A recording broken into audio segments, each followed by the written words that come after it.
At Amica Insurance, we know it's not just what's inside your home that matters, it's who you share it with. That's why we work even harder to protect it. And as a mutual insurance company, we're built for our customers. We prioritize your needs and are here for you when you need us. Amica, empathy is our best policy. Visit amica.com and get a quote today. There are a lot of good reasons to donate to the Salvation Army thrift store, like downsizing, free college move out, post college move in. Knitting was more dangerous than you thought. You're actually a true winter. Your collectible stuffed animals aren't an investment after all. Panini makers? You're no longer into neo Victorian steampunk interior design. And then there's the most good reason helping someone in your community get back on their feet. The Salvation Army thrift store, where donating does the most good.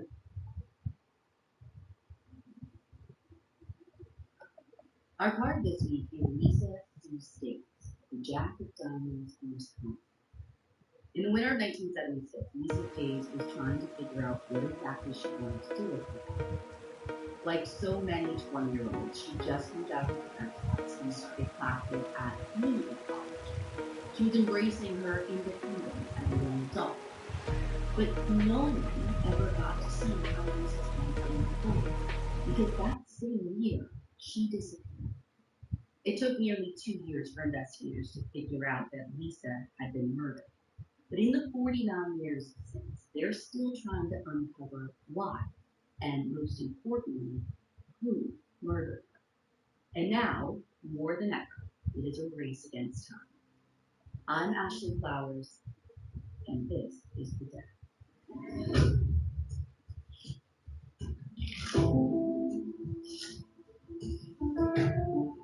I didn't unlock it for you. Shit, I forgot to unlock it. I'll be on in a minute. I'm gonna just re-download my mods because it's allowing me to do it again.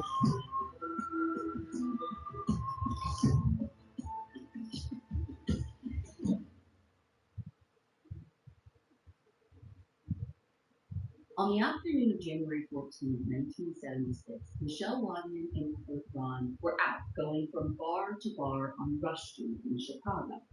They weren't looking to drink, dance, or party. They were looking for their cousin Lisa, who had been in town visiting on their college breaks. The night before, around 6 p.m., Kurt last saw Lisa at a bar called Mother's. She said that she hit it off with this guy that she met inside, and she was thinking about going home with him. So she asked Kurt to wait around for about 30 minutes, and if she didn't come back out by then, he could just head home. So when that half hour passed, he didn't. But when Lisa hadn't returned home by the next day, the cousins began to worry. They couldn't find anyone at the bars on Rush Street who could tell them what might have happened to Lisa. So just after 10 p.m. that night, Michelle called the Oak Park Police Department to file a missing persons report.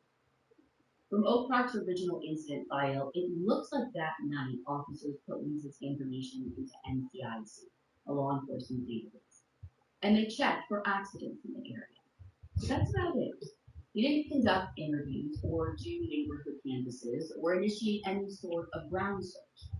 They didn't even ask for a picture of Lisa. When 10 days went by with no updates, Lisa's dad, Jack Stevens, actually traveled up from his home in Leawood, Kansas to see what was going on. He hoped giving officers some more information about Lisa might get things moving, but it really didn't. The Stave family went on to spend over a year living in a state of dread with no idea what happened to Lisa. Her younger brothers, Grant and Tim, were around 17 and 9 when she disappeared. Grant, the older brother, remembers that time just being a blur. Well, I don't know exactly what went on during 15 months. I don't even know if I knew it was affecting me, you know. It just kind of is one of those things when you're 17, 18 that kind of mold you. You know, don't really know that it's molding you at the time. But, yeah, I mean, it was hard on my parents. It was really hard on them for all that time. I saw them age quite a bit. or rapidly, I should say, because it's the unknown that really, really wears on you. To find out what happened is hard, but to not find out what happened is harder. And the more time that went by, the more difficult it became for the States to hold out hope that Lisa was going to come back to them. You know, I remember acquaintances of hers saying, "Oh, she's dead." I thought that was rather harsh, but we had no reason to believe that she would disappear without telling any of us or her cousins. I mean, she was real close with her cousin Michelle, so there was no reason to believe that she disappeared on her own. As far as I could tell, it wasn't going to be good.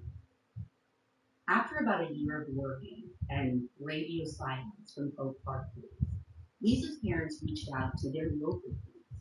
Even though Lisa had vanished from a different state, her family hoped that another police department might be able to make some progress.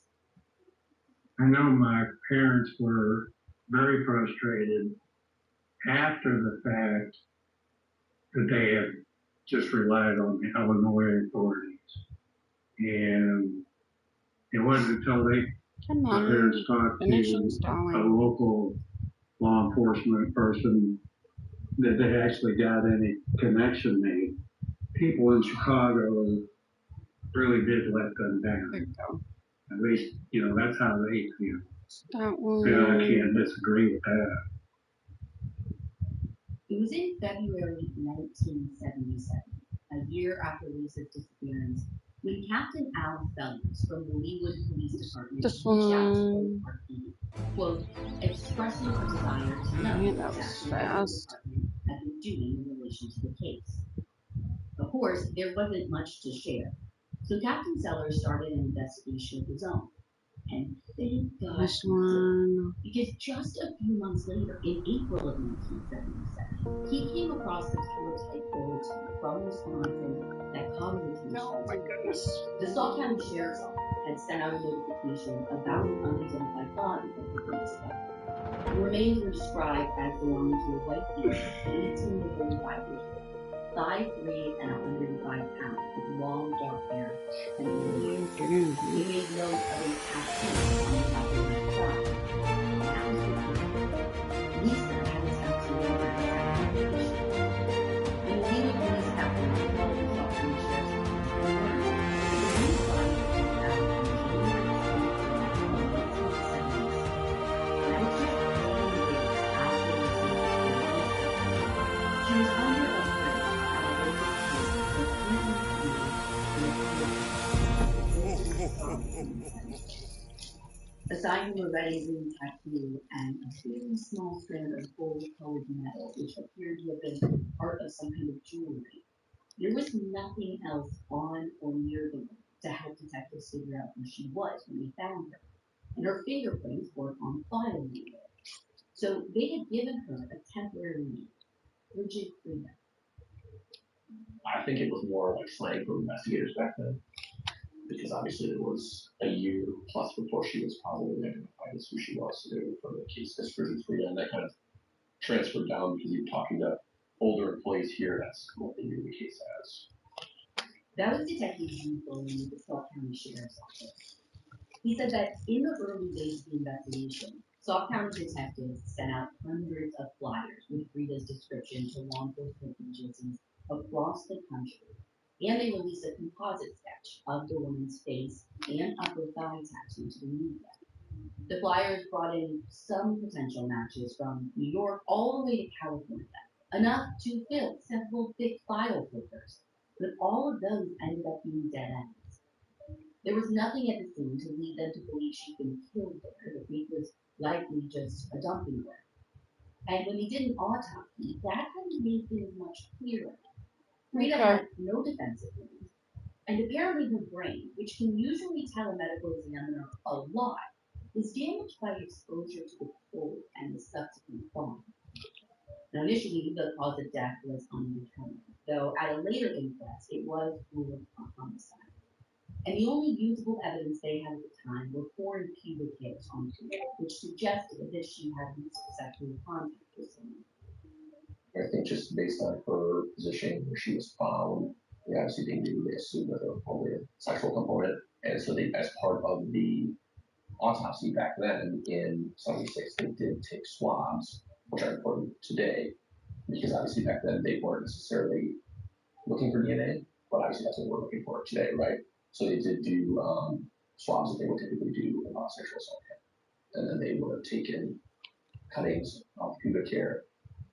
According to Detective Boland, hair analysis was a popular forensic technique at the time. It involved placing samples under a microscope and looking at things like color, size, and composition for comparison. So the foreign pubic hair was an important discovery. And at the time, investigators actually rounded up some of their usual suspects to compare their pubic hairs with the ones found on Frida. But there weren't any matches. Bridget Frida was ultimately buried in a local cemetery, and all they could put on their headstone was a small bronze plaque inscribed with unidentified female. At least that's all they could do until the day we could identify them. And with this call from legal, that day was now. They had to exhume the body to take x-rays for a dental comparison, but when all was said and done, it was Lisa's day. The realization that Lisa's body had been found just 11 days after she was last seen was a tough pill to swallow after 15 months of agony. At the time, Lisa's mom Susan wrote a letter to the editor at the Bearable News Republic. This is her today at 91 years old, reading from that letter. One would have to have been in our position to appreciate the sense of helplessness we experienced in our quest for Lisa's whereabouts. It had seemed to us a logical move to report her disappearance to the Illinois authorities, since that is where she was staying at the time.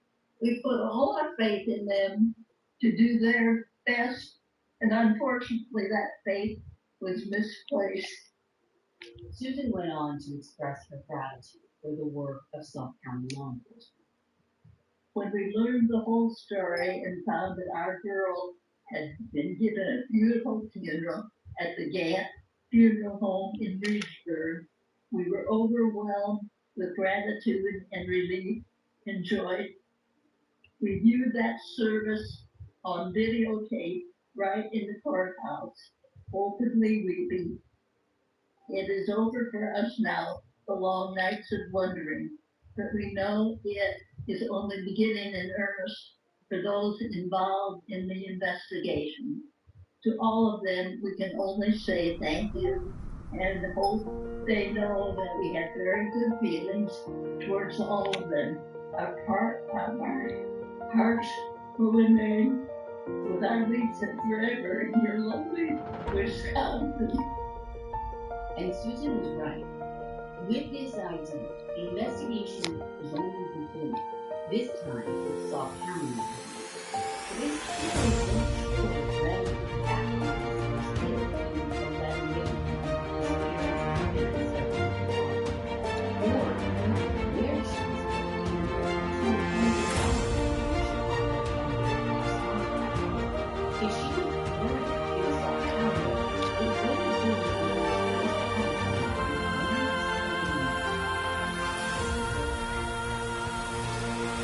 For years, a deranged man in Wichita known as the Poet stalked Ruth Finley. He sent her letters, gifts, and poems. But no one could have guessed how this would end. From Sony Music Entertainment and New Metric Media, this is The Poet. I'm Rachel Brown. The Poet is available now on The Binge. Search for it wherever you get your podcasts to start listening today. Subscribers to The Binge can listen to all episodes all at once, ad-free. So Sauk County detectives started where Oak Park PD should have those 15 months ago, by learning everything they could about Lisa leading up to her disappearance. And they began with Michelle, Lisa's cousin that had been hosting her.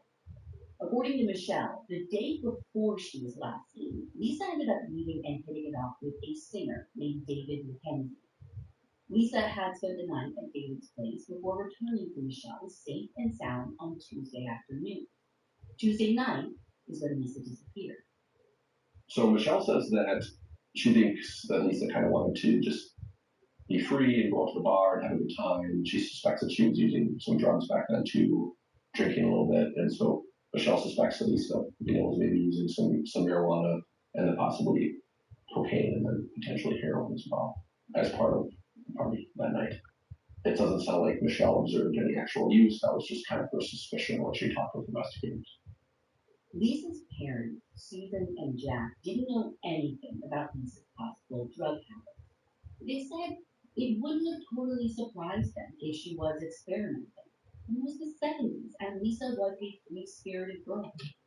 She was very bodacious. Yeah, bold. She wasn't afraid of things.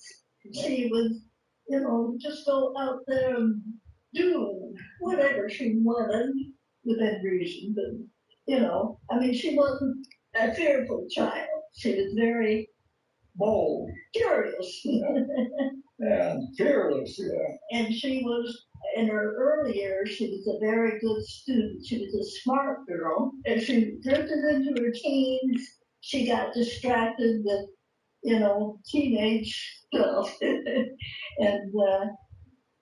And that's when she just sort of, Well, not leaving lost today. track of what I'd call her childhood.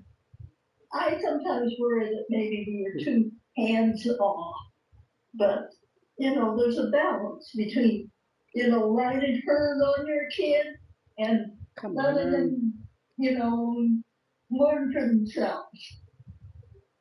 Investigators were never able to confirm whether or not Lisa had drugs in her system when she died, because a tox screen seemingly never made it into Bridget Hoover's autopsy report. But they did go and talk to David. He describes how he got to talking to Lisa, and Lisa ended up going back home with him that night to his apartment in Chicago, and admits that they had sex consensually, and that the last time he saw Lisa was the following morning, early afternoon, where she gets on the L train in Chicago to go back to her cousins in Oak Park.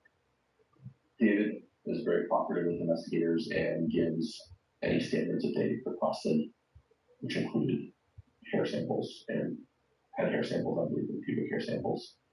I'm not sure if they took fingerprints. I would assume that they did. But he was very cooperative, and those hairs were later submitted to the lab, and they excluded him as being the source of the foreign hairs that were found at Lisa. Not only was David forthcoming with investigators, but he also had an alibi. He was performing in another bar the night that Lisa disappeared, which detectives confirmed with bar staff. I think they were fairly confident, or I infer from the reports that they were fairly confident that he was not involved just because of the potential alibi and also his level of cooperation. Investigators also talked to Kirk, Lisa's other cousin. By the time Sauk County talked to him, he had moved away from the Chicago area. According to Detective Boland, there isn't much more information on Kirk in the case file. It's not clear if Sauk County investigators at the time ever considered him a suspect, and if not, why he was ruled out. Next up was Lisa's boyfriend, Mark Hanstead. Or rather, next up should have been the boyfriend. At the time, Susan told investigators that Lisa actually planned the Chicago trip after a falling out with Mark. The two lived together, and Lisa needed some time away to decompress. Now today, Susan doesn't remember it that way. She was never a big fan of Mark, she said, but she couldn't recall that trip being anything more than a routine family visit. Either way, Detective Boland says the case file shows that he was never a serious suspect. It's pretty clear from reports that investigators discovered him pretty early on that there's not really much, if any, follow-up that I can see that was done in the case. So the boyfriend was never considered a person of interest? No. There's so much that the investigators maybe knew back then or suspected back then, and it isn't documented. So that combined with just some good length of time. With any cold case, it's tough to look back and say, man, what were the investigators doing back then? It's hard to know. Whatever they didn't lead to solving Lisa's case. For the next 20 years, it stayed cold. All the way up until around 1999. That's when investigators got a letter from a man in prison alleging that one of his fellow inmates might have had something to do with Lisa's murder, a convicted serial killer named William Zamsted. At the time, William was serving a life sentence in Wisconsin for the 1978 murder of a different woman. She had been abducted from a parking lot in Madison and sexually assaulted and killed. And he was convicted of that in the late 70s and sentenced to life here from the prison in Wisconsin. And after that time, the late 90s or early 2000s, he was convicted of a double homicide of some hitchhikers in the Los Angeles area. And then again in the early 2000s, he was convicted of a homicide in Tucson, Arizona. He had killed an FBI agent's daughter, adult daughter, of sexual assault, and dumped her in the desert. If you've never heard of William Zamsted before, it's probably because his name got lost in the shuffle of prolific serial killers active in the 1970s. Ones like John Wayne Gacy, Ed Kemper, or David Berkowitz. Plus, William Zamsted killed all over the U.S. He wasn't known for terrorizing a specific city or state like those other men, at least as far as anyone knew. When William's fellow inmate wrote to investigators, he said that he believed William had committed more murders that he hadn't been convicted of. And the letter specifically mentioned a victim found underneath a bridge in Sauk County. Now, investigators were well aware that the information about Lisa's body being found under a bridge would have been gleaned from the news. But still, they took this lead seriously. They started trying to determine William's whereabouts in January of 1976. And as it turns out, he was in custody in Dane County, which is about an hour from Sauk County. But he was serving time for a lesser crime and was granted work permit. So it definitely was in the area.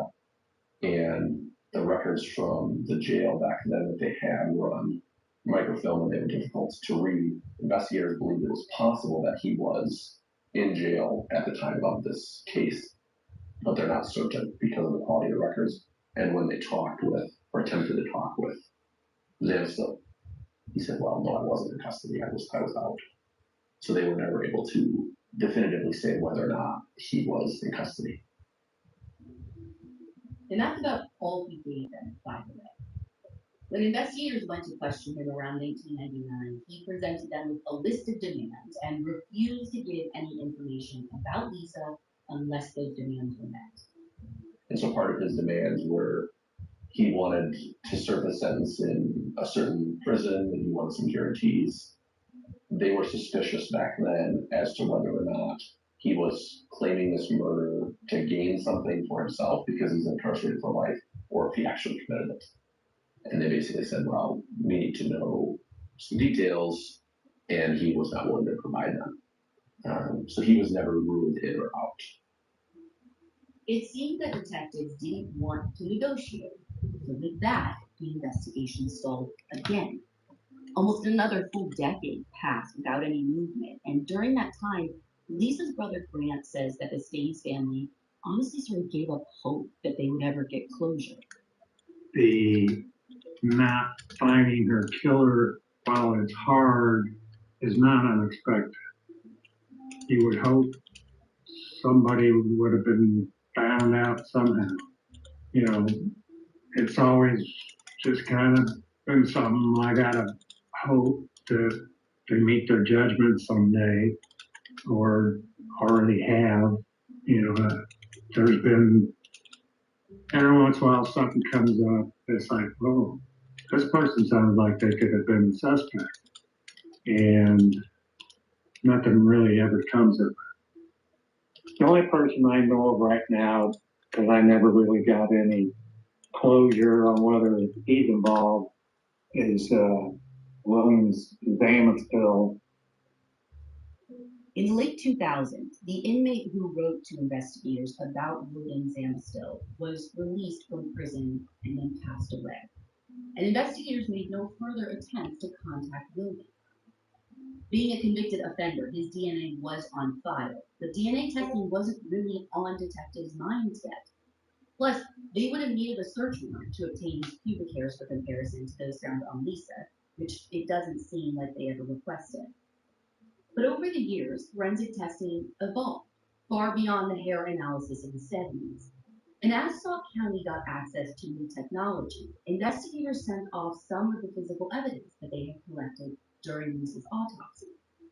The first attempt was in 2001, 25 years after Lisa's murder. They did identify some sperm cells on the swabs, but at the time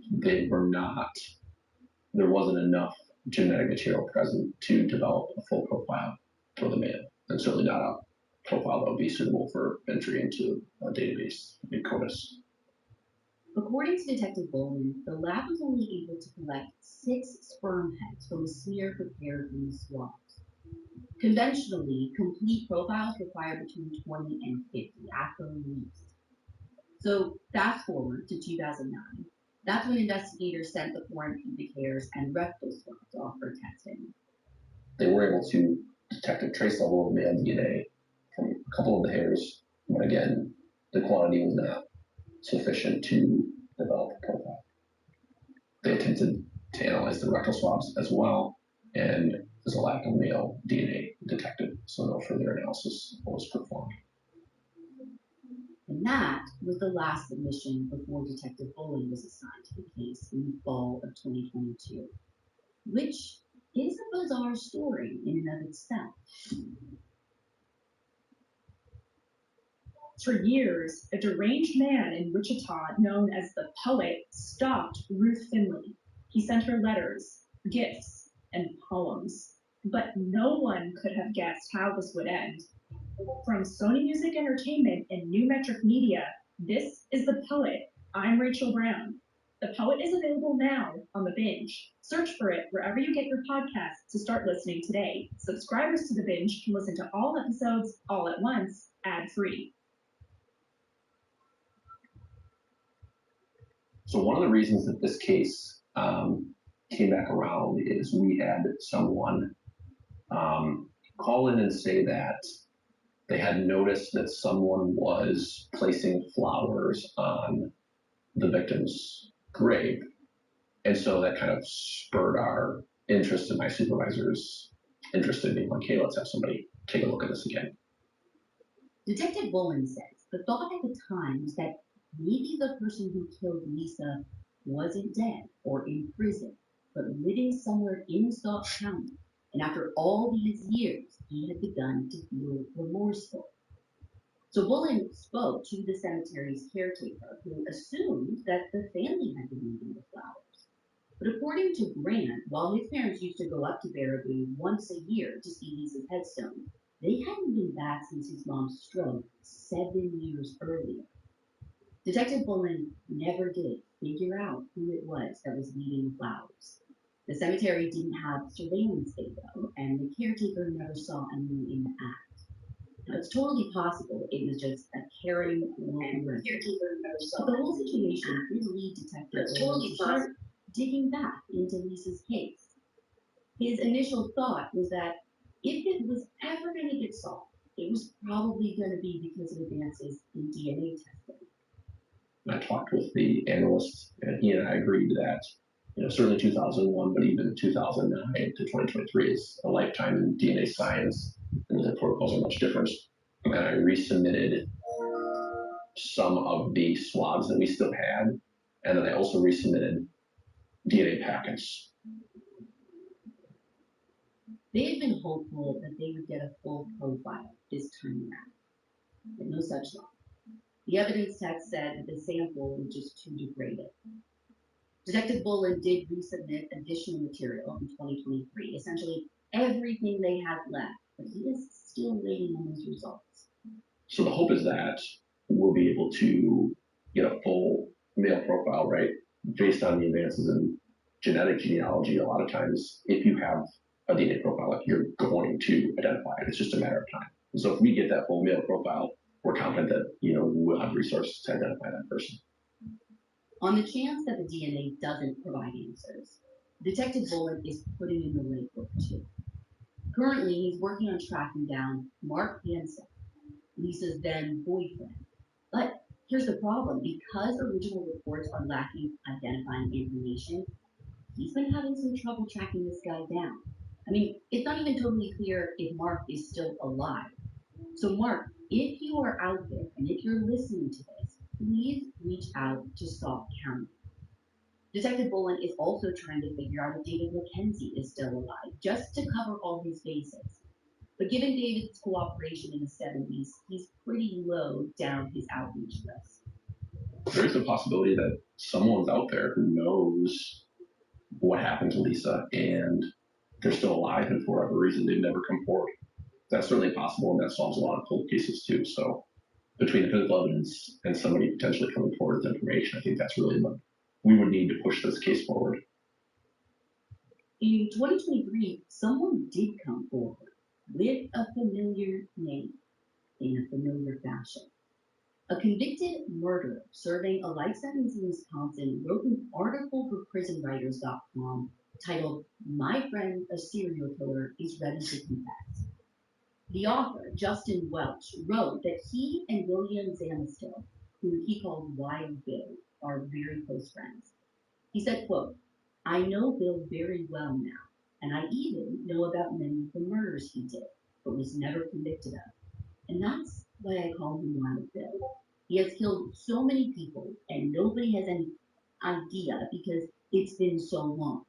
Bill has killed so many people, he can't even remember half the shit he did." And then there was a catch. Quote, "We all know Bill is going to die in prison like me. So I thought maybe if I could get him to come forward on many of his other murders, then the federal government would make a deal with him.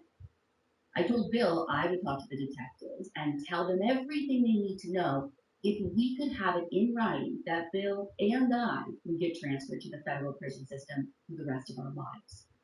Bill will not talk until it's in writing. We'll get the transfer, just so you all know." End quote. Unfortunately, this ultimatum put detectives in the same place they were in the late 2000s, the place of negotiating with a serial killer. Now, our reporter Nicole talked with the founder of PrisonWriters.com, Sloan Kelly, who published Welch's article. She acknowledged that the site doesn't fact-check stories, so she can't be certain that any claims made are 100% true. But she doesn't dismiss them either. After publishing that story, Kelly actually reached out to William Zanistil herself to learn more about him. And she has been talking with him regularly ever since then. She calls him Bill. He would tell me about these murders he did, but he didn't remember the details of who the victim was, what they were wearing, what their names were, what they were dressed in, because he wasn't that kind of a serial killer.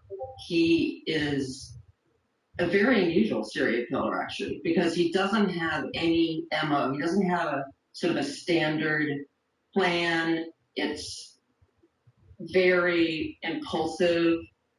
Sometimes he would use a rock. Sometimes he would strangle them. Sometimes he used a knife.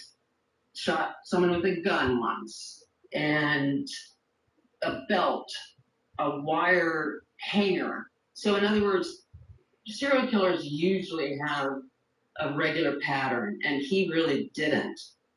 I think with Bill, it would be anger that caused him to do some of them, but I also think, believe it or not, boredom. I'd be always like, why did you kill? And he'd be like, well, sometimes it was just to spice up the day. When Kelly first started talking with William, she said he had no interest in confessing any of these crimes to authorities. So she took it upon herself to try and convince him otherwise.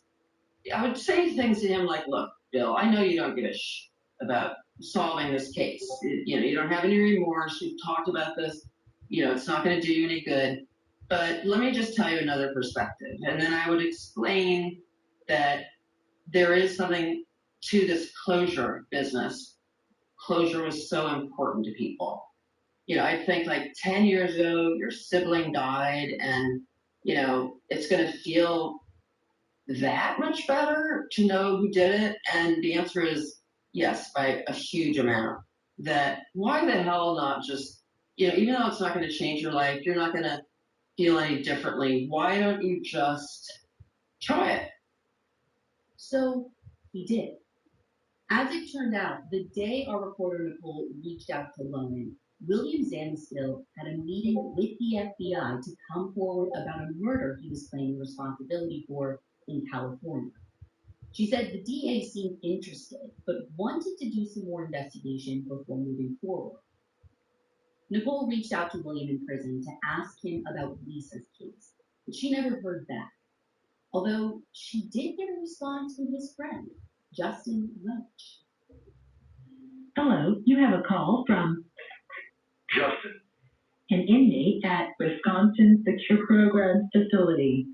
To accept this call, press 5. To refuse this call, hang up now. Hello? Hi. Hi, Nicole? It's Justin Welch from Wisconsin DOT. Oh, hi. Well, I want to let you know something right now, right off the get-go. I'm under investigation by the FBI because I'm Bill's friend. They've been, they have the Wisconsin Division of Criminal Investigations, like recording all my phone calls and sending everything to the DA to the feds and all that stuff. So I have the transcripts. I just got them last month. I didn't know they were doing this till just last month. Anyway, so what do you want to know? Yeah, before I ask you some questions, do you mind if I record the call? I don't care.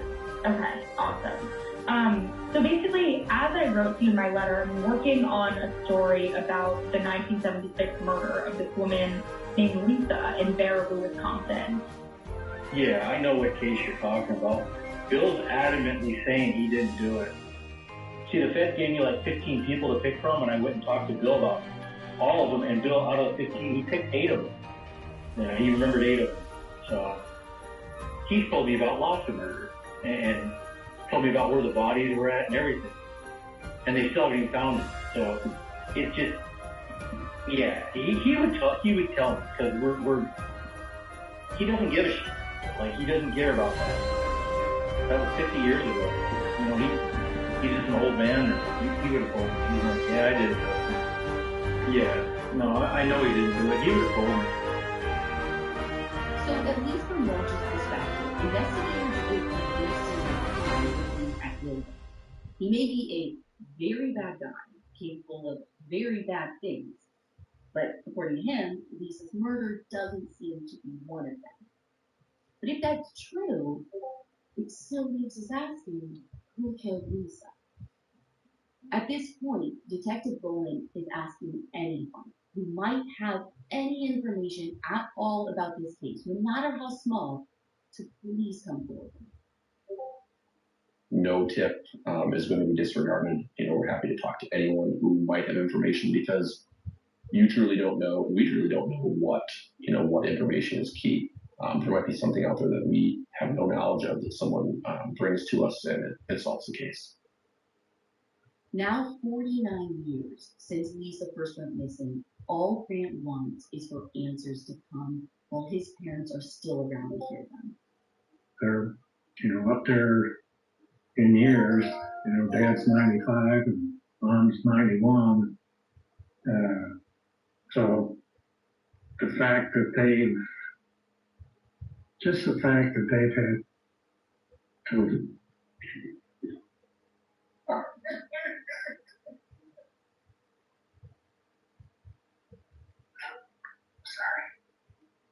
they've had to live with this for a long time. Well, it is 50 years. And in the meantime, we've had a full life with the rest of our children, grandchildren, beautiful babies. Some that Lisa just had nothing. I mean, she had no life. I mean, there was nothing. That she was just a baby in our arms. And there were so many things that she just missed out on this life. Of course, we've lived a long time. We've been so happy with the way our boys have turned out and their families, children, grandchildren, great-grandchildren, are all beautiful. So It's just a shame that she missed all that. If you have any information about the murder of Lisa Staines or her whereabouts between Illinois and Wisconsin in January 1976, please call the Scott County Sheriff's Office at 608-355-4495 and ask for Detective Bullen. Or if you'd rather remain anonymous, you can call the Scott County Crime Stoppers tip line at 1-800-TIP-SOCK. That's 1-800-TIP-SADK. And just a reminder, Detective Bullen is still looking for Mark Hanstead and David McKenzie. So if either of you are out there or someone else knows these men, please tag them. It's our best deal ever. Sparkle cleans everyday messes, and it won't clean out your piggy bank.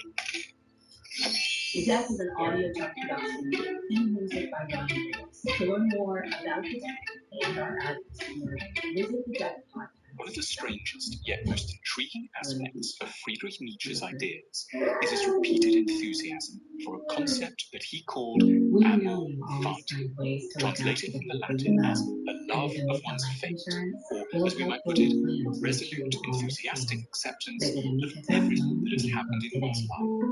The person of amor fati doesn't seek to erase anything of their past, but rather accepts what has occurred, the good and the bad, the mistaken and the wise, with strength and an all-embracing gratitude that borders on a kind of enthusiastic affection. This refusal to regret and retouch the past is heralded as a virtue at many points in Nietzsche's work. In his book, The Gay Science, written during a period of great personal hardship for the philosopher, Nietzsche writes, I want to learn more and more to see as beautiful what is necessary in things. Then I shall be one of those who makes things beautiful. Amor fati. Let that be my love henceforth. I don't want to wage war against what is ugly. I don't want to accuse. I don't even want to accuse those who accuse. Looking away shall be my only negation. And all in all, and on the whole, someday I wish to be only a yes-sayer. And a few years later, in Ecce Homo, Nietzsche writes, my formula for greatness in a human being is amor fati, that one wants nothing to be different, not forward, not backwards, not in all eternity, not merely bear what is necessary, but thus conceal it, but love it. In most areas of life, most of the time, we do the very opposite. We spend a huge amount of time taking stock of our errors, regretting and lamenting the unfortunate twists of fate, and wishing things could have gone differently. We are typically mighty opponents of anything that smacks of resignation or fatalism. We want to alter and improve things, ourselves, politics, the economy, the course of history. Part of this means refusing to be passive about the errors, injustices, and ugliness of our own and collective past. Nietzsche himself, in some ways, knows this defiance full well. There is much emphasis in his work on action, initiative, and self-assertion. His concept of the Wille zur Macht, or will to power, embodies just this attitude of vitality, conquest of obstacles. However, he's aware that, in order to lead a good life, we need to keep in mind plenty of opposing ideas and marshal them as and when they become relevant. We don't, in Nietzsche's eyes, need to be consistent. We need to have the ideas to hand what can salve our wounds. Nietzsche isn't therefore asking us to choose between glorious fatalism on the one hand or a vigorous willing on the other. He is allowing us to have recourse to either intellectual move, depending on the occasion. He wishes our mental toolkit to have more than one set of ideas, to have, as it were, both a hammer and a sword. Certain occasions particularly need the wisdom of a will-driven philosophy. Others demand that we know how to accept, embrace, now, before getting police involved, the family took in to the Nietzsche's own neighborhood life, themselves. there was much that he had tried. What the hell she's saying kinky about? He had fled his restrictive family in Germany and escaped to the Swiss Alps. He had The freckle-faced, hazel-eyed little girl and was become a nowhere to be freelance found. writer. So He had that's when tried to they find a called the wife police. who could be both a lover and Law an enforcement intellectual went on soul. to do the same sweep the But a family lot in had. this project And was since they knew her plan was to pick up cat food, naturally, one of the first places they started at was the neighborhood store, Belk's. Green Acres is just a small, sleepy little town with a store downtown that all the kids walked to because it was right there. And it's not that big an area, and you could almost throw a rock from the house to the store. Everybody's kids walked to the store, and they came home. Clerks at the store told police they remembered Christy coming in, buying cat food, and watching other kids play arcade games before leaving by herself. Based on all of our research, it sounds like Christy could have been there anytime between 2 and 5 p.m. Right after she left, there were witnesses who placed her outside by a house that was directly across the street within view of the store. We don't have anybody that said they saw her getting into any type of car or anything. I talked to the people that lived in the house at that time, and they were young kids too. And they remembered Christy being there talking to them and watching the fireworks. And the one girl told me, I saw her walking back towards the house. And that's it. In the days following Christy's disappearance, deputies scoured the surrounding areas with canines and on mounted horses. They searched wooded areas and low-lying bodies of water in and around Green Acres, looking for any signs of Christy. But their findings were about as bleak as the weather that night. It rained for nearly 10 days straight, which I assume made searching all the more difficult, and may have also washed away potential evidence.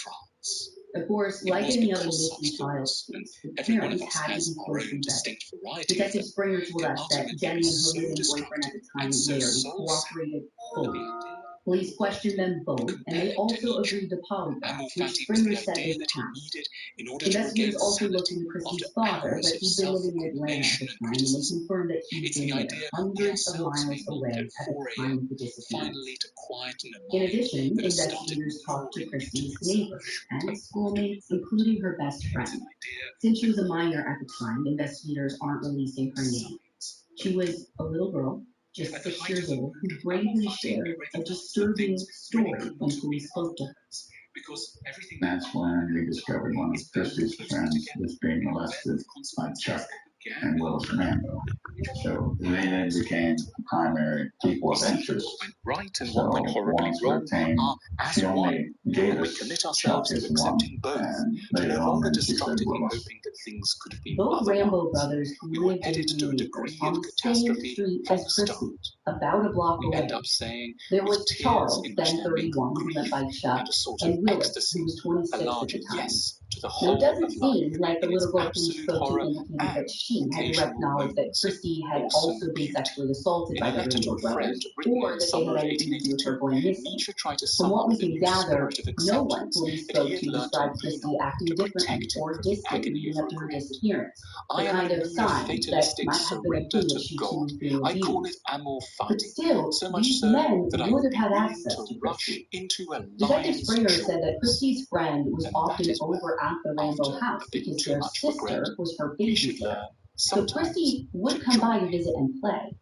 This made investigators theorize that maybe Christy had wanted to see her friend after stopping for cat food. Her friend wasn't home at the time, so maybe Christy had popped by the Rambo residence to see if she was there instead.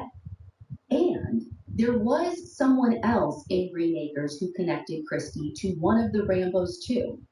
An article in the South Florida Sun Sentinel stated that Ellen Belt, a clerk at Belt's General Store, told police that she had seen Chuck Rambo giving Christy money at the store on one occasion in the past. Detective Springer thought that both Rambo brothers said that they'd been home at least at some point the day Christy went missing, meaning that they would have been nearby since they lived in the neighborhood. But it sounds like no one police spoke with back then could actually place either of them together with her. Still, they had enough to arrest Chuck, and then pretty soon thereafter, Willis. Chuck actually confessed to sexually assaulting Christy's friend during an early taped interview with police. Oh my god, I don't even know what auction he's talking about. Assault in that case, for one reason or another, neither of them served any jail time, just 10 years probation apiece. Both Chuck and Willis denied ever assaulting Christy or having anything to do with her going missing. We searched the house. We kept the house the whole weekend. I mean, we went through that house, top to bottom. Everyone couldn't find anything. I won another auction last Christy night. was murdered there. ARK to me today. Suspects.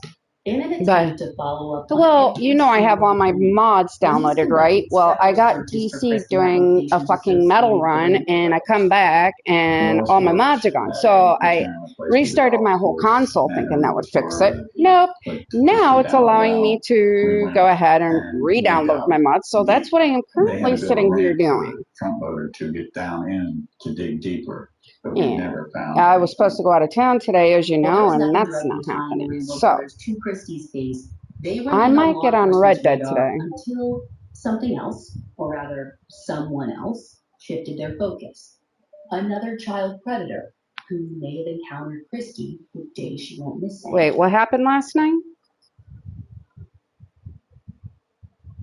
There are moments that define who you are and who you're becoming. Oh, And when no, those he's moments arrive, talking about, wait. try He's to talking rise about to when meet them. we were The Range Rover talking Sport and commands attention from it the quote very unquote first suddenly got pass. Every sexual. line, every And you're detail, the cause of it, he engineered for says. impact. And we're like, oh, Inside, hell no, the the fuck fun she takes wasn't. over. With sculpted 22-way heated seating with available I- massage and a 13.1-inch touchscreen that puts everything within The- easy reach. But the Range Rover Sport isn't just about luxury. It's It about would- uncompromised It's not performance, supposed to be too. sexual Delivering a either. powerful, agile drive that feels as confident as it looks, and with nearly endless ways to personalize. From interior finishes to wheels to unique colors and accessories. Oh my God, you turned it into a sexual quote. Oh my God, you turned it into a sexual. She did turn it into a sexual quote. Oh my God. OnDeck is built to back small businesses like yours. Whether you're buying equipment, expanding the team, or bridging cash flow gaps, OnDeck's loan up to $400,000 Oh, help make it happen fast. Rated A+ by the Better Business Bureau and earning thousands of 5-star Trustpilot reviews, OnDeck delivers funding you can count on. Apply in minutes at OnDeck.com. Depending on certain loan attributes, your business loan may be issued by OnDeck or Celtic Bank. OnDeck does not lend in North Dakota. All loans and amounts subject to lender approval.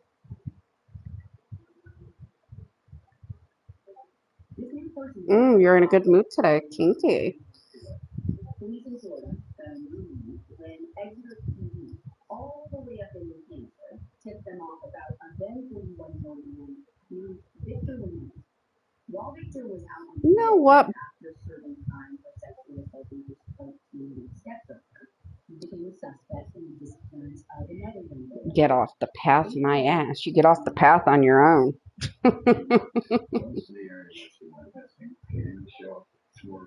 Oh my Lord Jesus Christ. Right, see what I deal with? When detectives in New Hampshire started looking into Victor, they were able to arrest him almost right off the bat. I didn't start nothing. You shut up.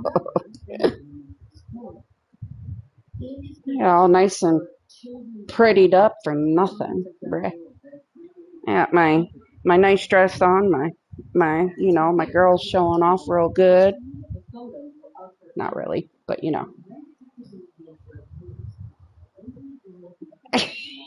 I didn't send anybody a picture, and I'm not taking a picture. I'm gonna go get undressed and back into my night clothes.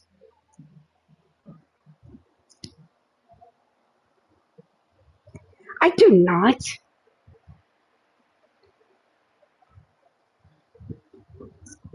I do not. Lies.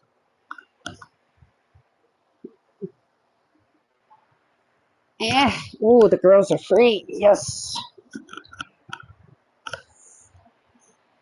Oh, hell yeah. Back into my nightie. Oh, Lord Jesus, have mercy on my soul.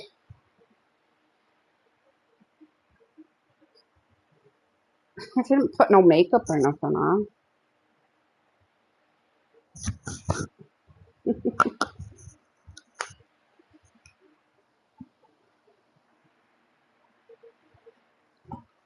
Oh, thank you.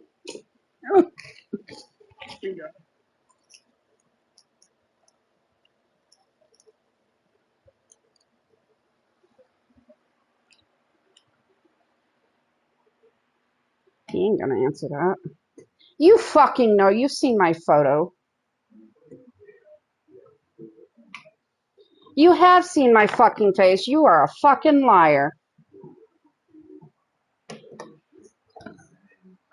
Imagine he's sitting here straight up bald face lying, Ray Ray. You see this? He has seen my fucking face. Lies, man. The lies, yo. What? Motion! Shut up.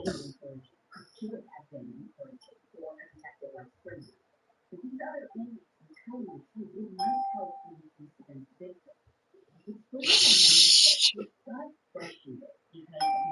You've heard nothing. In my experience over the years, child molesters, they don't go to prison and talk about their crimes because they know that the inmates can contact. So I could not believe that Victor was sitting in a local jail telling everybody how he killed these girls. And nobody did anything to him. I just found that really unbelievable. I thought I'm going to find out. Not really. What they're saying is the truth. So I found the one inmate, I interviewed him, and he said, "Oh yeah, he told us all this stuff." Not of his face, which he doesn't. You not sent me a picture of your face. I don't care if it's on your profile. You don't send me no new photos, so I don't know.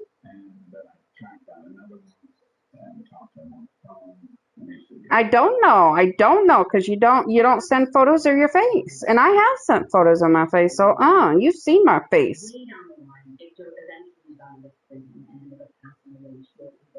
No, that is a lie.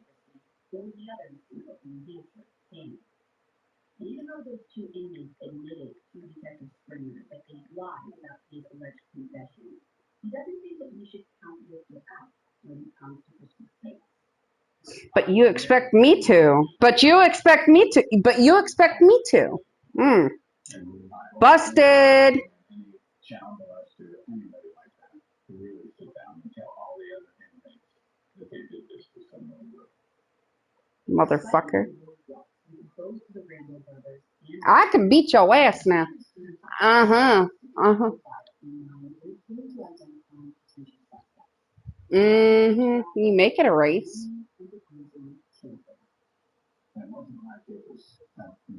See what?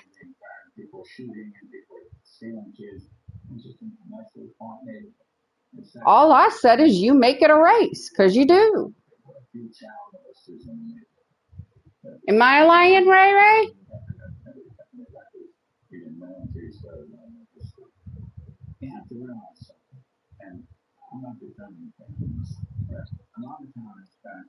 He doesn't send me his face.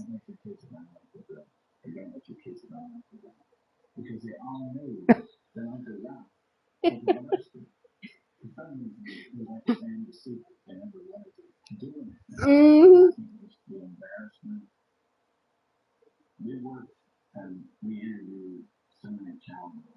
You know what? Suck it, bro. Nuh-uh, that is a fucking lie. You're a liar. Nuh-uh, that's a lie. Liar. Yeah, right, Blue? You just said it too, huh? Good boy. High five, baby. Good boy. Yeah. You're such a good boy. Who's a good baby? It was perfect timing, too. He answered. Good boy, Blue. Good boy. You see, right? Even Blue, and listen, even Blue agrees with me.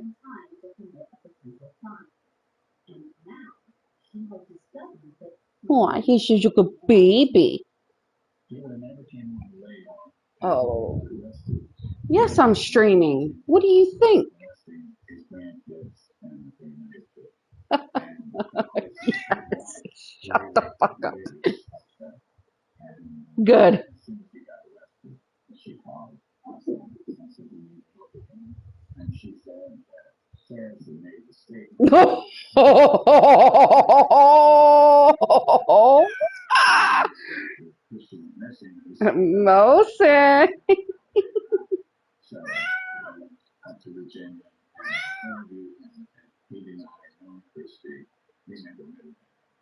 Though you would have to go to the part. You would have to hit your options button. Okay, well, your PlayStation button. Sorry. Go hit the chat, not and go over to the three dots. Go over to, and you go down to is it, no voice chat settings. Uh-huh. Wow. You don't have your voice sharing on? Wow. You're supposed to, you know. If you listen to some of these people, I mean, they will make you sick. Really sick. That's why I will. And? sexual values do that now. The channel station too. Really good.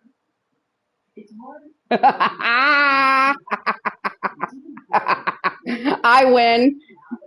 Point, Queenie. Point, Queenie. No points, Mosin.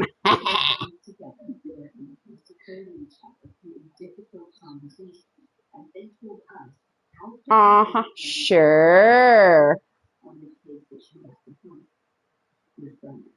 Shut up. Don't even go there, asshole. Shut up. Shut up.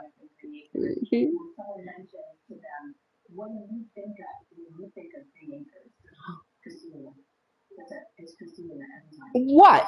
Huh?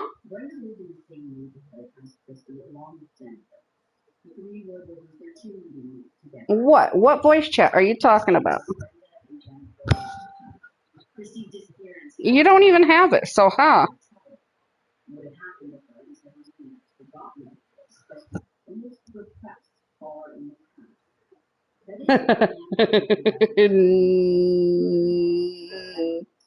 Go fuck yourself, Mosin.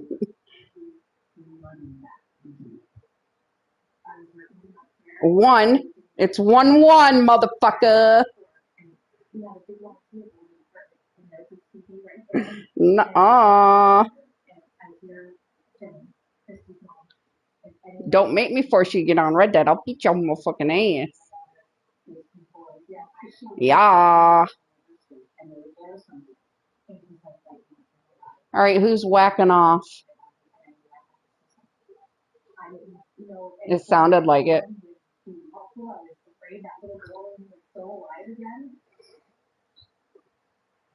Mm.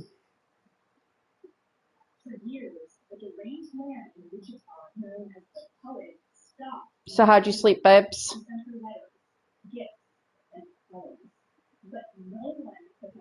That's good. Tabby made it back. How's he doing?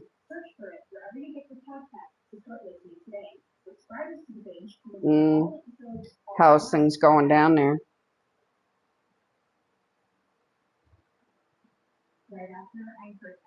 Mm.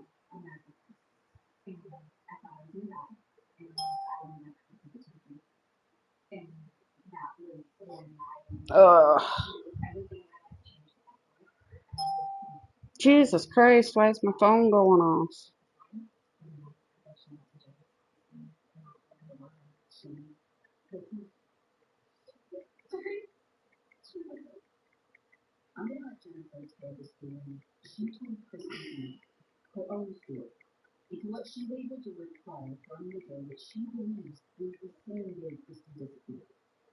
You can't spell today to start putting in orders now.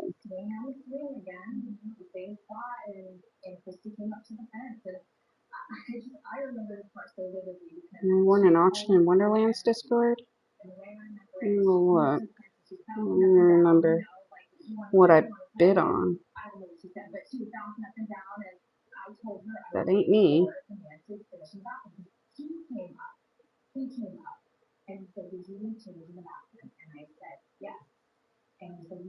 Not me. Ah, okay. Ah, okay, got it. The Burrow Bucks. Okay. What do I? owe for that auction? 700. Okay. Thanks. Then the man went into the bathroom and Jennifer did what he asked.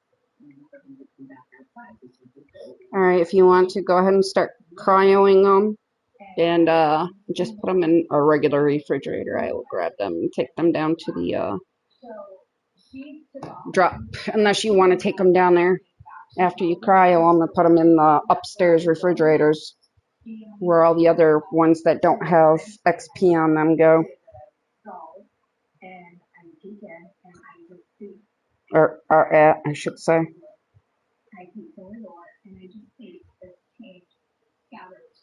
The TP over there is called Valhalla Drop. Still downloading these, and then I'm gonna have one some stuff. I gotta go find out if I have any more grills and another bolt. And then also need to get some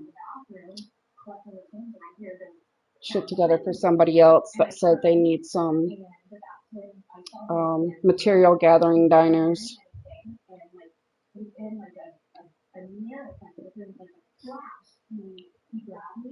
They need everything, I guess. Inky, Dodic, RG, fucking dairy, probably fucking everything that gets any material.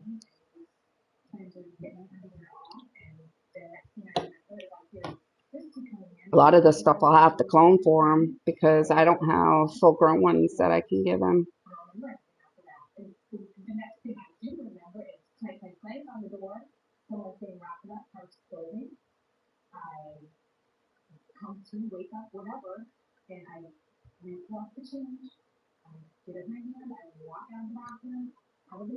If I had known earlier I wasn't going anywhere, I would have sat and done a drop. Because I am running out of element.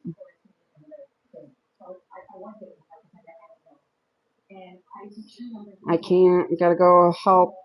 I have to go grab some more grills, another vault.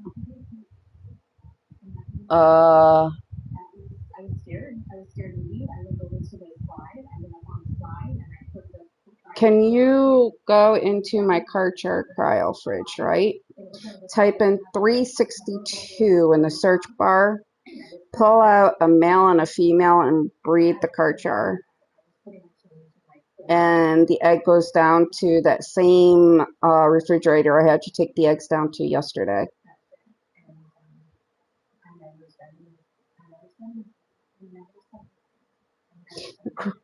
Cryo fridge room, the square box that doesn't have a roof on it yet,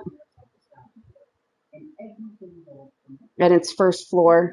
Everything's alphabetical. I gotta actually reset it up and shit, but I'll be rebuilding that too. First thing I'd love to rebuild is my greenhouse, but I haven't found time to take it down or put a new one up yet.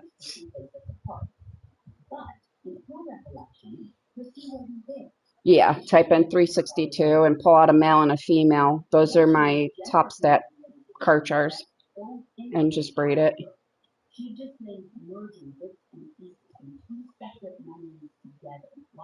Any specific color you want, Domo, if you're still watching? Let me see if he'll answer me on Discord, because I don't know if he's still watching my stream or not. I haven't seen him in a bit. And this time, Brenda recalled that she and Jennifer never actually entered the restroom because Wendy peeked underneath the door to see if it was okay to come and collect the change. Brenda could see that the man was standing there with his pants around his ankles, waiting for them. So she and Jennifer took off and got away safely. Brenda alerted her mom, who then called the neighbors to leave. Brenda told us that she and her mom returned to the park with a police officer. Oh, actually, take out 2 females and a male and breed them, because I'm going to breed one for this other person that needs dinos. Sorry, dear.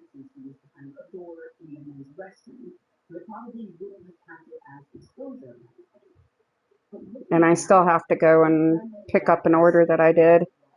I ordered some more Brenda said her mom told her that she remembered the officer telling her that the guy claimed to be from out of town and that he was busted. There's no record of an official police report, so we don't know what name that man gave, if any.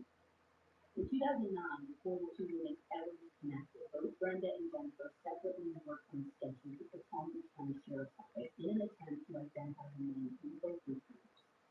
And they put the two side by side. And I said to myself, it's not the same person, but they look a lot alike. And I'm wondering if they're not related. It wouldn't be until 2016 that Brenda and Jennifer reunited. They were each vaguely aware that they both communicated with law enforcement. But at least for Brenda, she hadn't been fully privy to the details about exactly how this might all be related to Christy. But finally, Brenda reached out to Jennifer through a Facebook post about Christy's case, and Jennifer responded. They met up in person and dove headfirst into it all. They shared their experiences at the park, Jennifer's devastating assault, and her memory of Christy barging in while it was happening. This reunion ignited a spark that has since turned into a raging fire, a quest to find Christy and figure out who those men were. The two women told our reporters that they've been shown pictures of suspects in Christy's Facebook field, but as they would have looked more recent, older men, and none of them triggered any epiphany. I don't need a picture of some 70-year-old pedophile. It's only until Jenny, Christy's mom, gave us some of the articles that we were able to come across a newspaper article with Charles Rambo. All right, he said, we'll take anything, to be honest. I'm just starting back up after a break.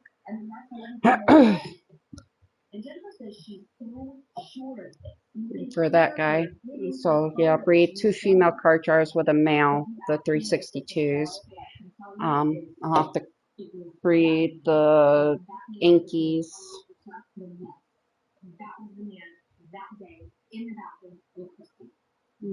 How many more mods do I have to download? Nope, this one I bought. I'm only doing the ones that I bought, so. Sorry, not getting on Red Dead quite yet, people. Maybe around 5. Depending on how long it takes me to get everything fucking done. I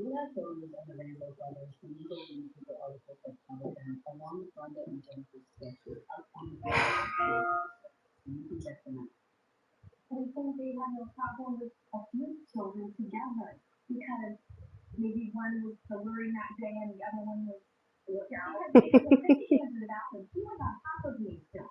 So someone silenced her. As a reminder, the brothers never served time after pleading guilty to lewd assault on Christy's other young friend. They only served probation. Later on in 1993, though, Willis Rainbow was convicted of sex crimes against his own instructor. He's currently serving life out of 40 prison. However, neither man has ever been charged in connection with the allegations surrounding Jennifer, Brenda, or Christy. I'll record an item and reach out to Willis in prison for help, but at the time we recorded this episode, she hasn't heard back. As far as Detective Springer knows, Charles Chuck Rainbow never had to register as a sex offender and is now living free in Tennessee. Madison tried writing to him too, tried calling and texting every number she could find associated with him. And so far, nothing. Despite the fresh investigative leads Jennifer and Brenda's police accounts have provided, investigators released corroborating evidence to bring new charges. And finding fresh evidence so many years later is hard. In an effort to bring forward additional witnesses, We are going to have to do a drop today, though, because I do need element. And I would like to get some Drakelings filled up. Bye, Mawson. Did you hear me, Ray?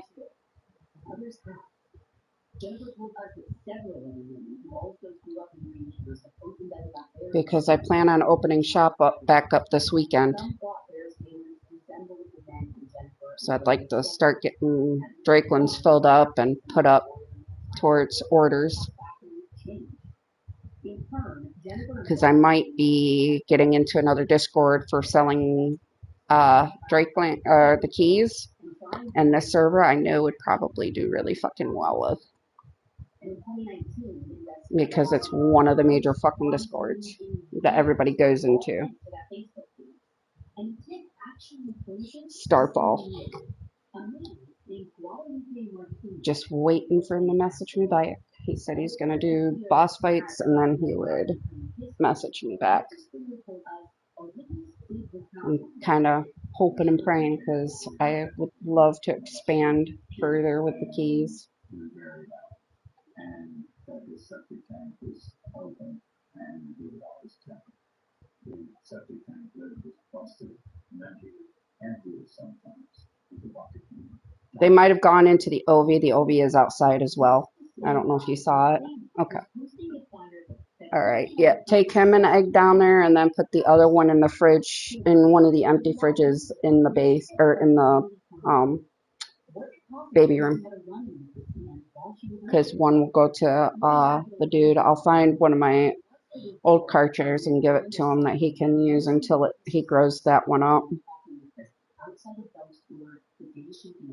And then he can do whatever he wants with the car chair. Well, that description is way too big to decipher if this came from Guadalupe or not. But it was worth knowing if there is a connection.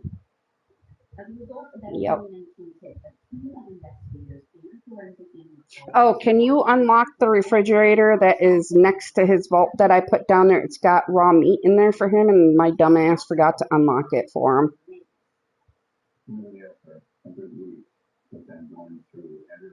He's not down there. It's the ones that are on the left side. When you're looking at everything, it's on the left side. I gave him a tech pod bed, so he probably stayed at his base, or he's on one of the two. Just message in global chat and say, hey, Domo, are you on? D-O-M-O. And just let him know that he's got... take out a stack of the raw meat out of the refrigerator where you put the egg at, because it's full in that one too.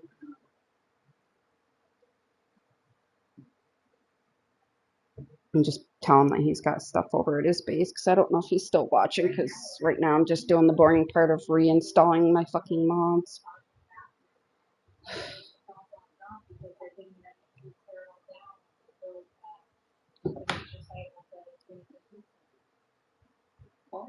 So in the barn, up the baby barn, in one of the empty fridges, so I can keep them separate.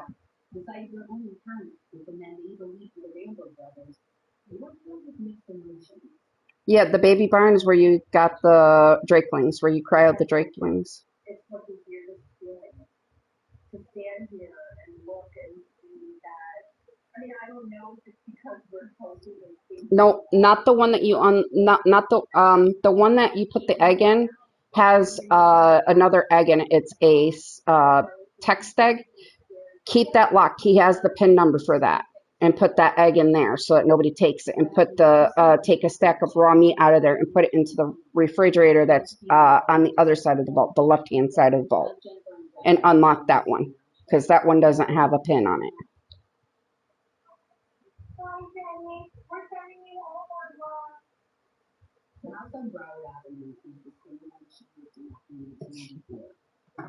Sorry, I know it's confusing. I confuse myself sometimes. Been running around like chicken with its head cut off today and yesterday. For about a decade now, she kept a massive missing poster of her precious daughter displayed in the front yard for all to see. And she's been fighting for more than 40 years. Beyond Sue. She's informally passed her diploma to Brenda and Jen. I think I'm. She's Christy's angel. Oh, okay. So he came. Okay, yes. Okay, so he did come over and grab the raw meat. Yes. And I didn't know he took the raw meat out of there. Then just unlock the other fridge that doesn't have a pin on it, that's on the left-hand side of the vault right there, and unlock that for him, because that's full of raw meat for him as well. I didn't know he came over and grabbed that stuff already.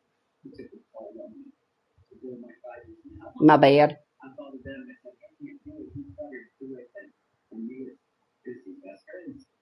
Yes, ma'am. Yep. And then unlocked the one that has no pin on it. Okay, thank you, dear. Much, much, much appreciated. Yeah, because that has all raw meat in there. We also got to do a sand run because he lost all the tech crop plots that I gave him. He said he DC'd the other day and they disappeared out of his inventory. So I don't have sand to make anymore. So we gotta go do a sand run. First things first, though, I have to go pick up some seeds that I ordered, which is why I'm currently laying on the ground somewhere from where I DC'd at. And then I just came back on and was like, okay, let's see if my mods will work. Oh, hey, it's letting me re-download them. Let's sit here and do the boring job of re-downloading all of them. Woo woo. You know, being the crazy sucker that I am.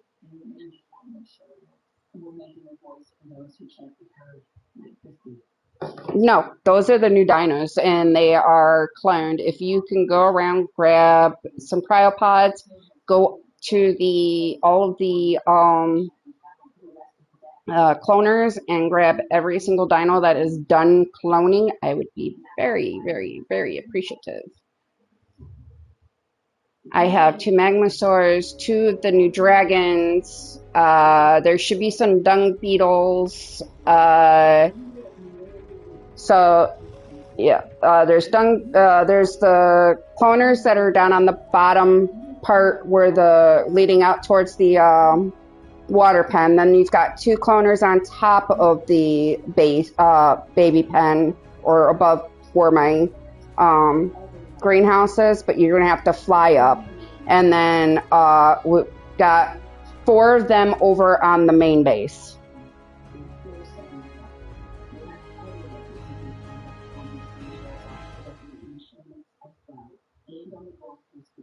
Either a lag or a server shave.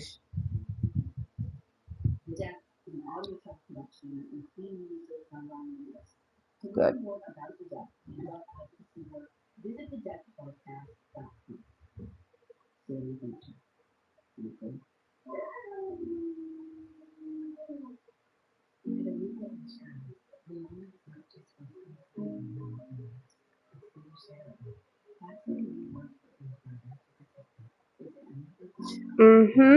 I got them. I've got eggs too.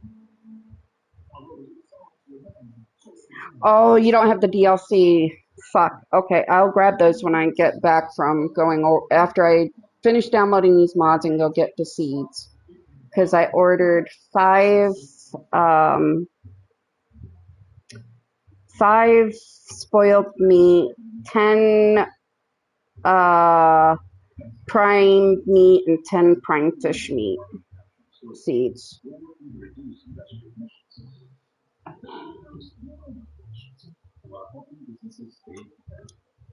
Thank you, lovely. Yes, I have to get you those DLCs.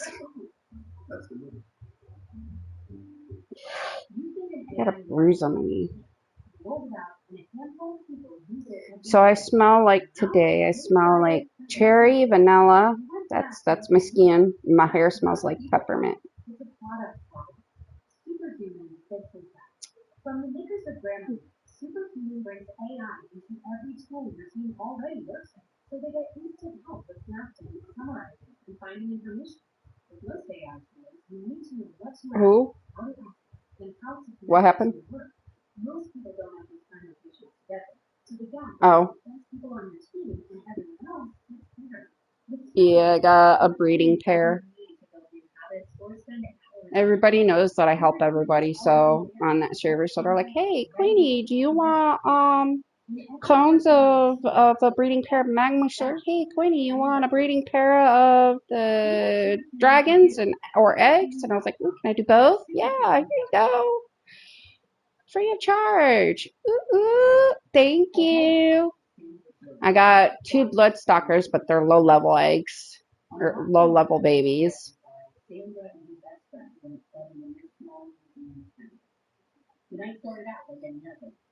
But the friends had separate ways later in the game. And something after that. You know, on top of the main base, the two over, and then the two on top of the baby pen. Oh, wait, you can't pick those ones up. I forgot. Fuck. I'm a dodo.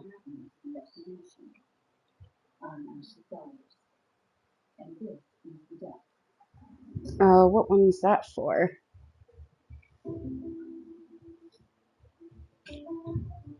Should be gas bags.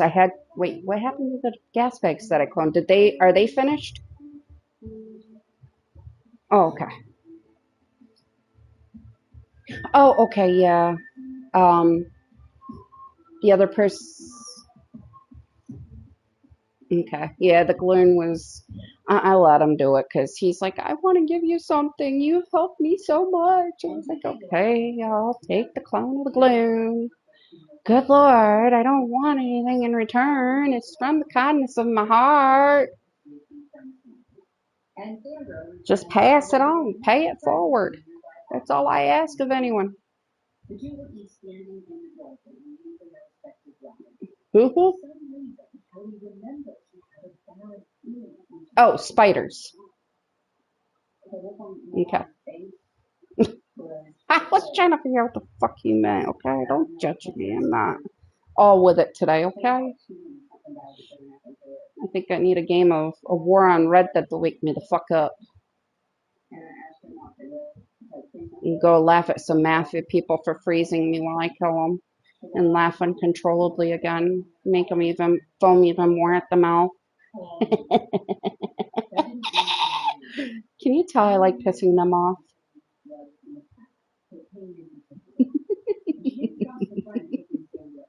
I absolutely love it. Yeah.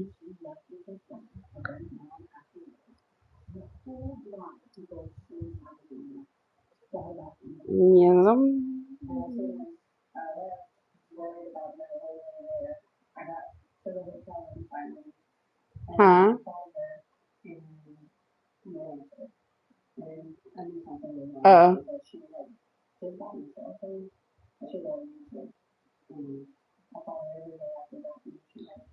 Come on, hurry up. Damn it. I got shit to do. People to see. Shit to buy. Shit to pick up that I won from auction. Let's go. Gosh, nabbers.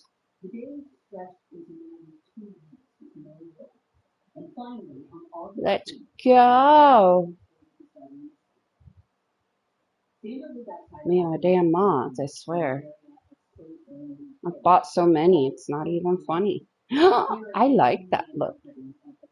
Ooh. That looks gorgeous. Come on, mods. Let's go. Yeah.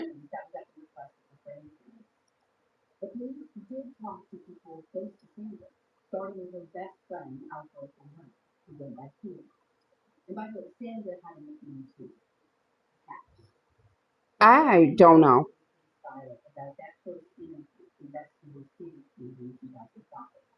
Yeah, of course he is.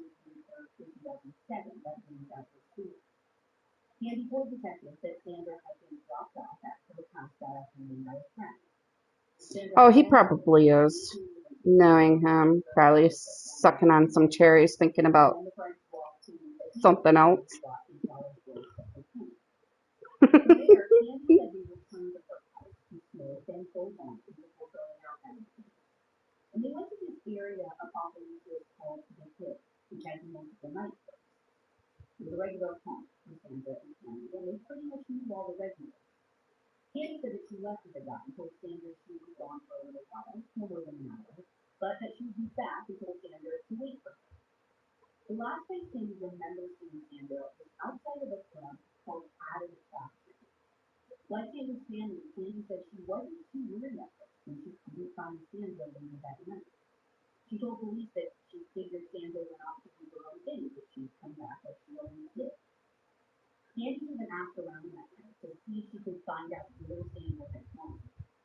As you notice, I am listening to my crime show, or, crime.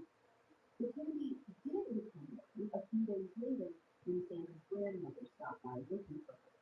And that's when Kennedy knew something was wrong, because no matter where she went, Sandra would always call her grandmother. They were very close. But aside from law enforcement, someone else came out. What the fuck is my Twitch account? That I don't know. a man named Dennis Beaver. Candy told police he had seen I don't remember my Twitch account. Police talked to Dennis too. Because I'm a noob. It took a minute to get in touch with him because he was an offshore in the Gulf of Mexico for work. He told investigators he and Sandra had been dating for 2 years and mentioned that she liked to drink and sometimes have periods of drug use. Yeah, I know. He said the last time he saw Sandra was on his way out of town and he stopped by the restaurant and seen her. Oh, again.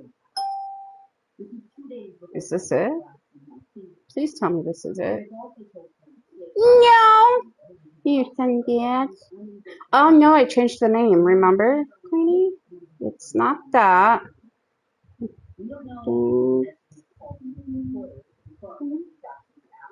Yeah. there are no notes in the case file about whether investigators checked his Ooh, what? When, where?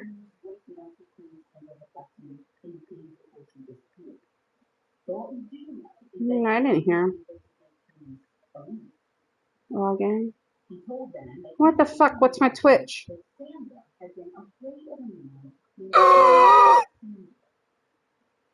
I forgot my Twitch. Oh, scheiße. Oh, man. How do you forget your Twitch, Queenie? Is it? Wait. Did I change it to this because somebody else had the name? No. Fuck! I don't even remember my own Twitch login. Also said Kiri's ex-girlfriend had claimed Sandra had been in the room when the murder happened. But that couldn't be confirmed. And the girlfriend later repeated.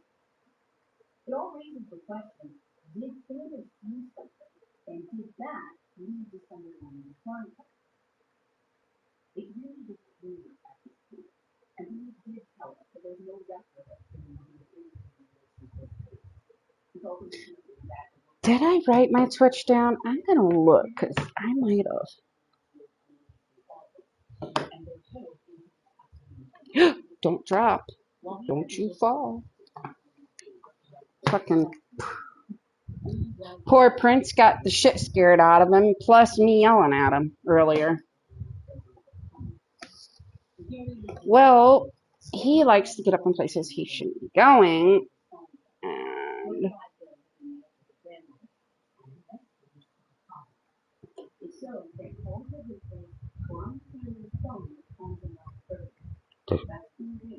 no, hold on. I don't have. There are a lot of good reasons to donate to the Salvation Army thrift store. A lot of downsides. Free college move out, closed college move in. No, what he did was got up on top where I have my speaker at, and it's got two-sided tape to hold it down because it's like pushed over the edge a little bit. And yesterday he kept sitting on it and kept turning it off on my ass.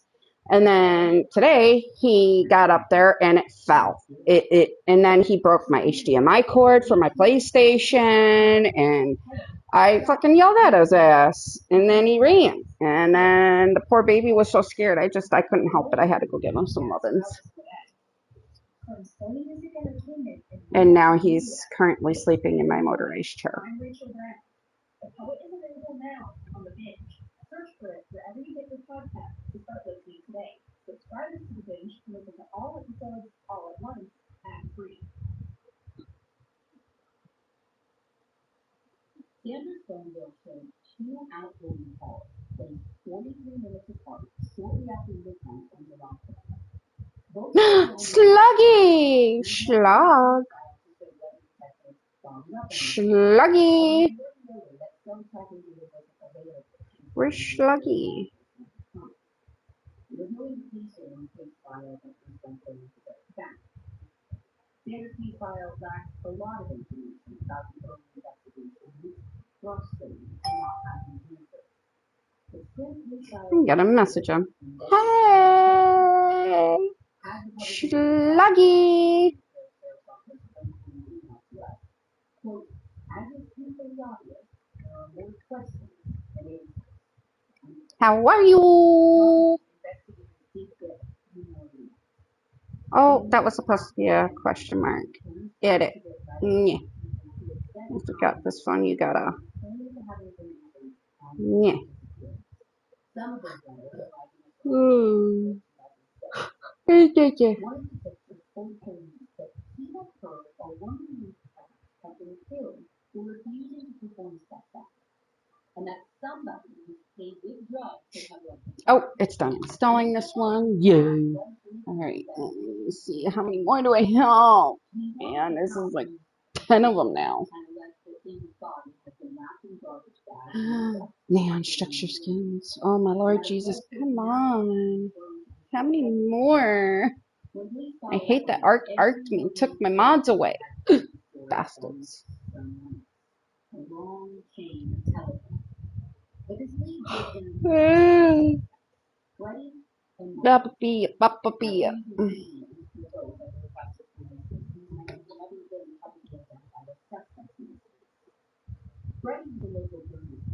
I ate apples for breakfast. And according to police, he was known to use drugs. And Marcus was one of Freddie's employees. The rumors surrounding the deal Because everybody yells at me for not eating more than once a day, so I eat apples for breakfast. And we'll see if I'm hungry for dinner. Or probably we'll just do cereal because she changed it from today to tomorrow, so we'll see if she's actually coming tomorrow. Which means I'm only going to be up there Tuesday and Wednesday, and not even that long. Freddie said he had only known Sandra in the past when they met and were friends for 7 months before Sandra went missing. Hurry up! But I do know that both men did recently take polygraph tests.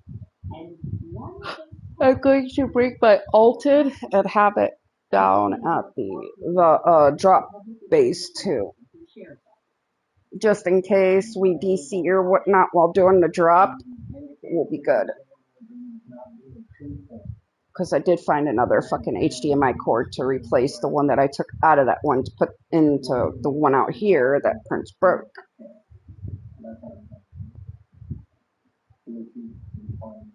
This way, if we both somehow wind up DCing, we've got the drop saved with my alt character.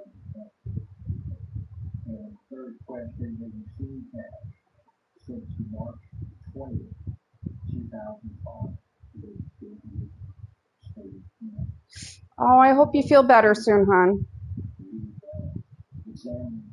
I'm sorry that happened. Gotta be more careful, though.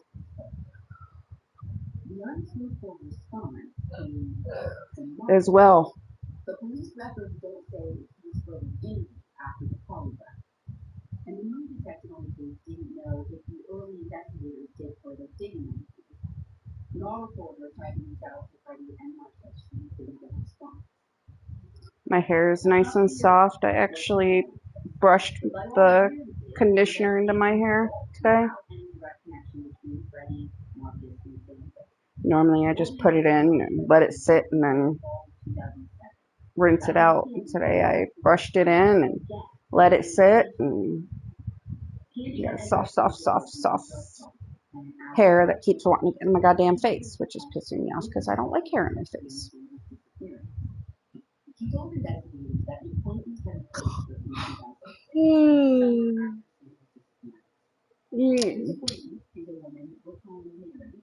I don't know why I'm yawning.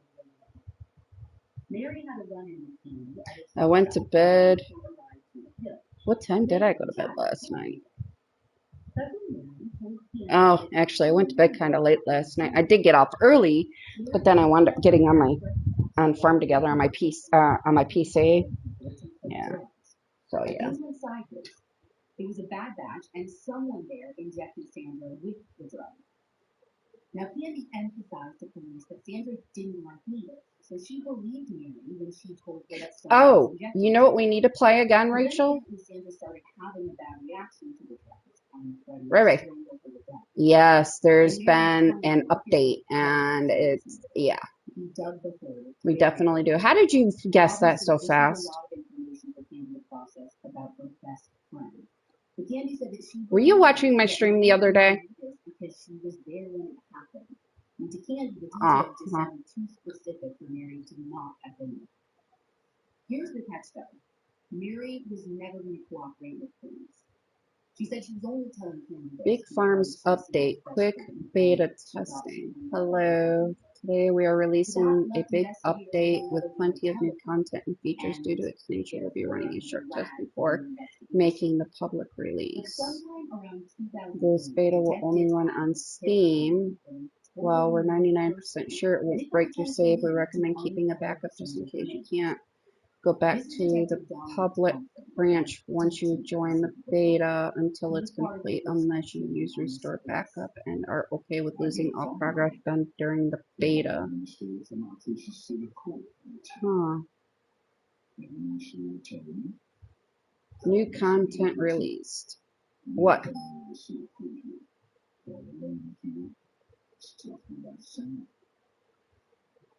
A what? How did it get in our base? So after that call, he went over to the city court and Grab a Karcher and kill it. Detective Thompson said that she told him Freddie had killed Sandra and that he had buried her on the property. Oh, it's a tamed one then. Thompson drove out and got the property owner's consent to do a ground search of the property. Oh, they're doing a drop. It's inside?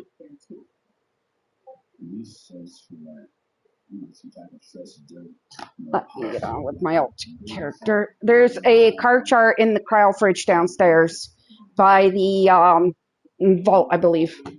I'm going to hop on with my alt now. PlayStation 5. Because we don't need that destroying everything in there. I got too much shit in there. Which means we won't be able to do a drop until later because I won't do any drop that's not over there where I can go in and do the Drakeling keys. Alright, I'm hopping on with my alt character right now. I'll have to close out after I fucking kill that thing. Because I... Clients failed. Yes, Queen of Demons is sleeping.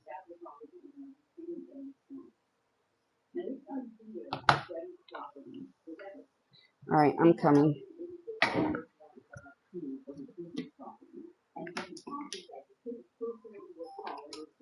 Yeah, I figured when you said that, because they don't normally come around there unless somebody's doing a drop. Settings, set up connection, wireline 1, because now it's being retarded, it won't let me get in.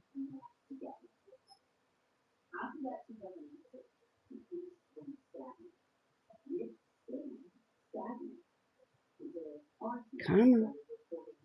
Start up, ARK.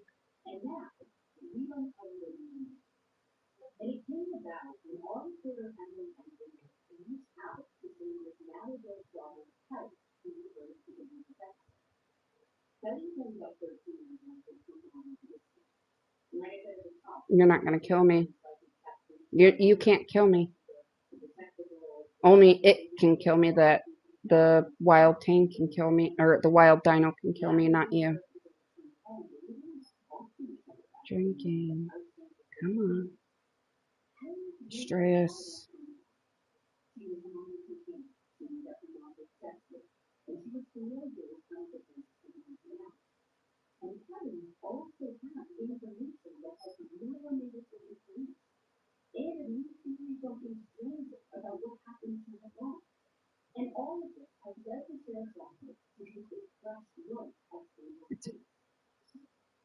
It's a Carno.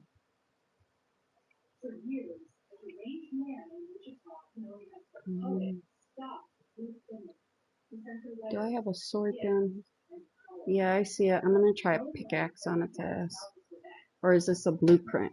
Hold on, I can't tell. Oh, it's a fucking blueprint.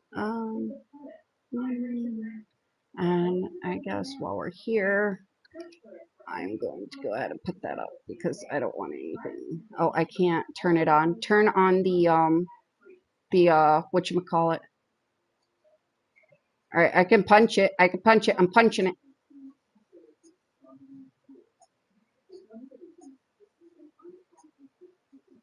Turn on the transmitter. Or not the transmitter, the whatchamacallit. The shield.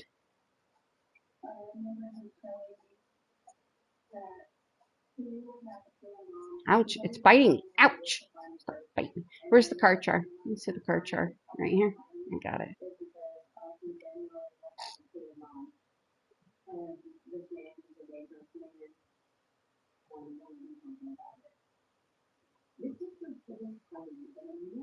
I'm gonna have to bring my other character down here with the tech sword.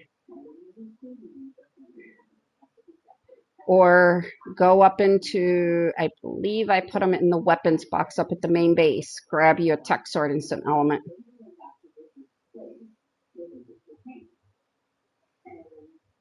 Because the only way we're going to be able to kill this thing is with tech sword or something. It's not letting the Karcher kill it. I'm going to put this on a, I would put my Karcher on attack my target, but I'm not going to risk it. I don't need it trying to run outside or something.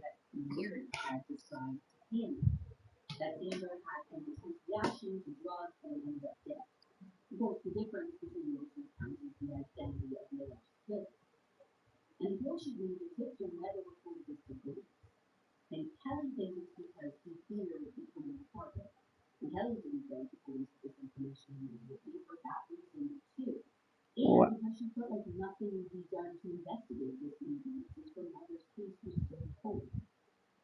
I'm sitting on the Karcher.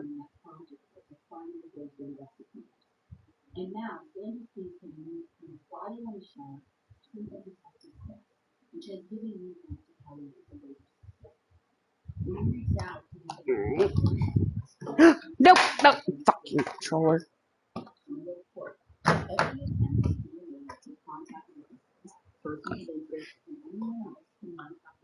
Just, I hope they don't take down the big thing up there because then I'll lose all my Drakelings. They're in the crowd fridges up there. Just, I'm gonna get on with my main character and come down there.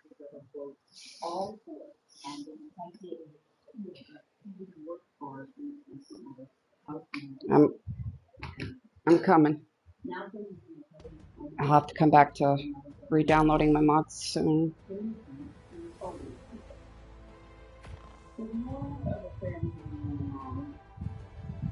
That's what I was doing to it.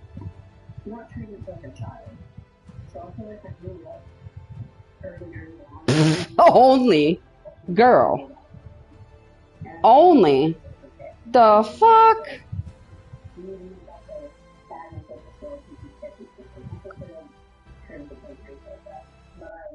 Alright, I'm joining.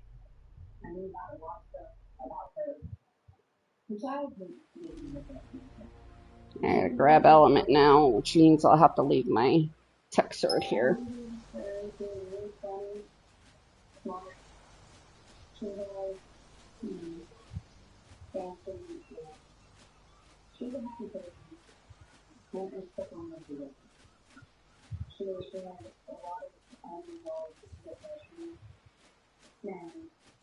Which I can't use on the other ship anyways when I go pick up this stuff because I won't be taking elements with me.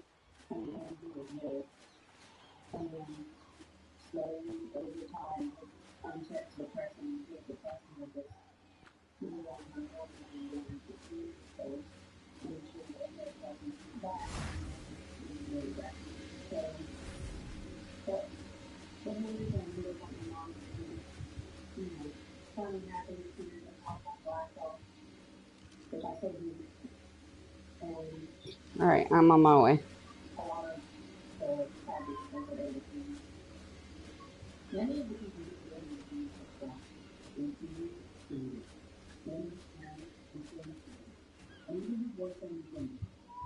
I've been okay. How have you been, Cobra?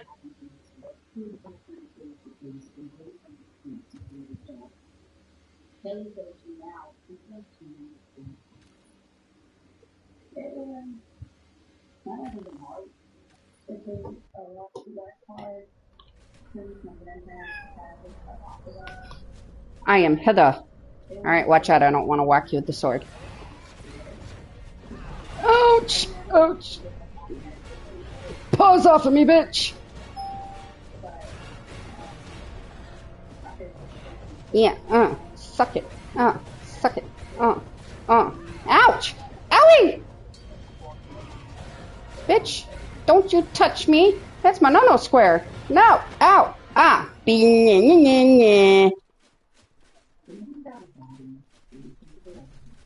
Oh! Well, I gotta watch my language. Kevin's in here. Kevin's only 11. So... yeah, has been, hasn't it? Alright, that's on. Good, good. Alright, I'm heading back up there so I can get ready to go. Yeah. Oh, you're 12? I'm sorry, honey. Well, I was almost right.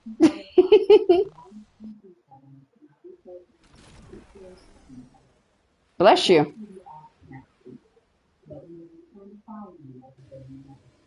God bless you.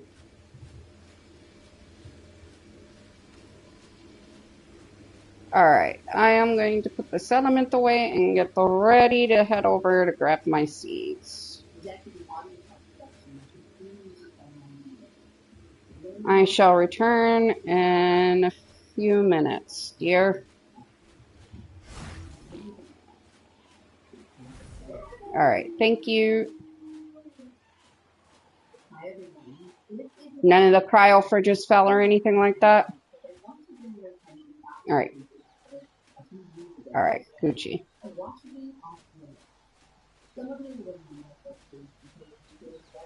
Good. Leave it up now. There's plenty of element in there.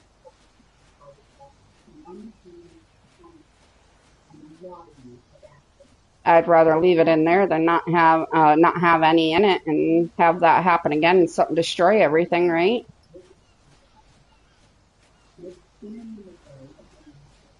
And I didn't say I don't have any. I just said I'm running low.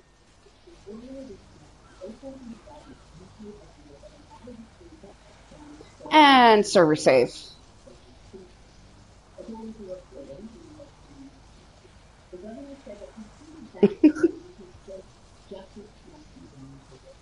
You forgot to cryo the cartridge.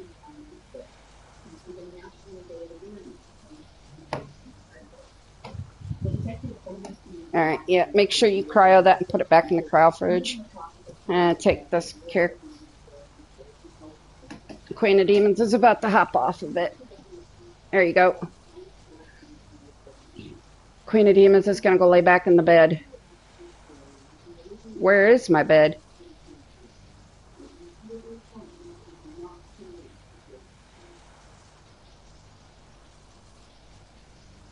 Oh, duh. I went the wrong way. Don't judge me.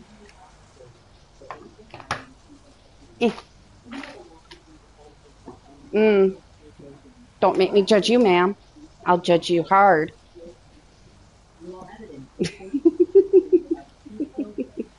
Hi. Hi. Are you okay? Is your baby okay? Come here. Oh, you want to see the baby? Do you want some cool air? Do you want some cool air, honey? Yeah. You want some cool air, baby? There you go. Yeah. Oh, poor baby. I'm warm, huh? You want to get down, Papa? Go ahead. Here you go, baby. You guys had Toonie last night, didn't you, Princey? Huh? Huh, Mimo? Hi, Tattoo. How are you? Alright, time to travel to another server. I got ARKed earlier, so I was trying to re-download my mods.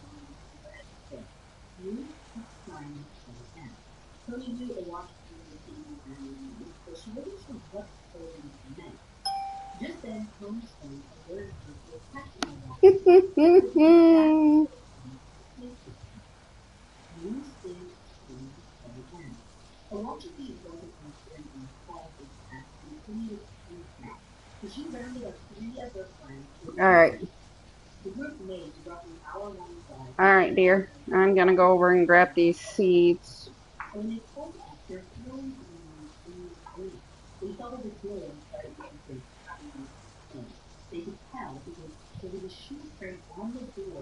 Oh, that's picture, not Discord.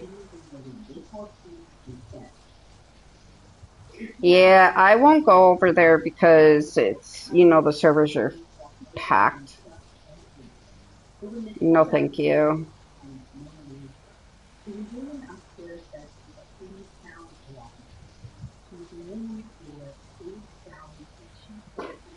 All right, so I gotta go to 5957. Oh,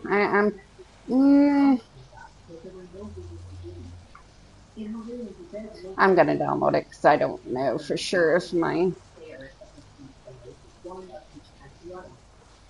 Dread Horse can carry it. I'm pretty sure. If you'd like, dear, just be careful. I haven't tried taming one yet.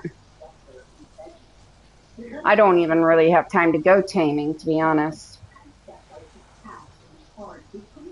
Oh, nice tattoo.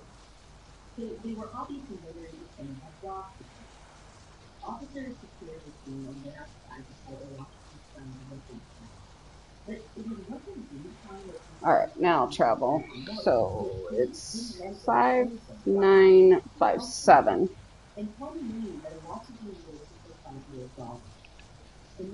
Hopefully this one is not as laggy as the one I was on earlier to pick up a winning. Oh my god. It was horrid. The lag. I might get this mod on Farm Together.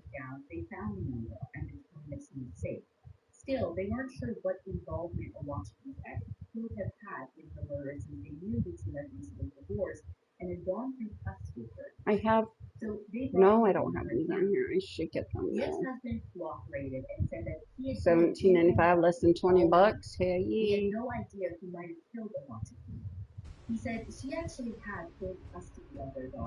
All right, let me go back to my stream here.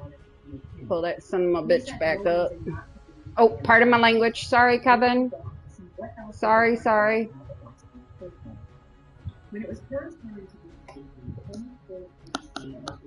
All right, and I have to spawn in at Lemnocus.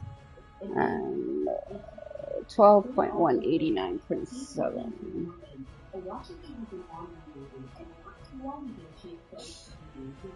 This one works better. I know, but I'm trying my best. You're still a kid. You got every right to remain a child until you're grown up, and that means even including with the cuss words.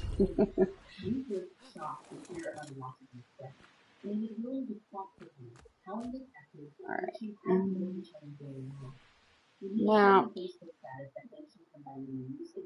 waypoints on this. And we are going to 12.1. Nice, go ahead. 12.1. I am also planning on buying a private server. 89.7. For friends. Be about $15 a month, and I guess all I got to do is download or have the mods downloaded for the maps, so it wouldn't be like it's and they say it's not more money, so that's good to put the maps on.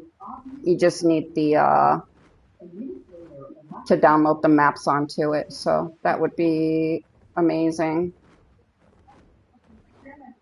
It's through some company called Citadel.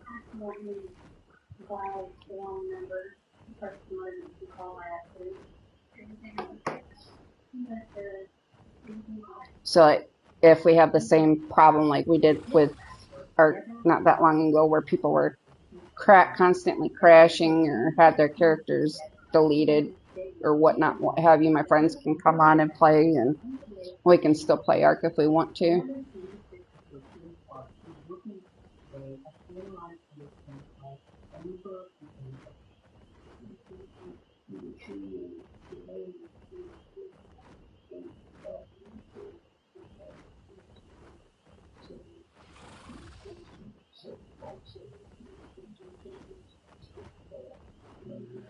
Just gonna take it slow because the trees are a bit laggy for me, and I just don't trust stuff right now.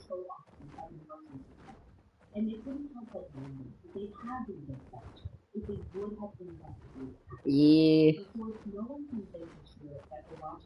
I'd say take a. Oh, no, no, no, no, no, no, no, no, no. I would take a spring drakeling with you if you have one. That will keep your health up. I'm gonna fly closer to the ground just to be safe.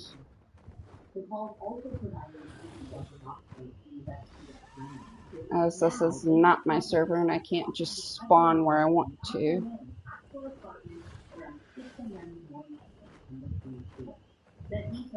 Ah, okay.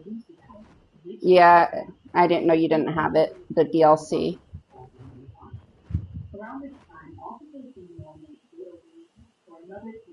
Oh no, no, no, no, no, no, no, no, no, no, no, no, no, no. Alright, I don't know how well that does with keeping your warmth up for murder, but.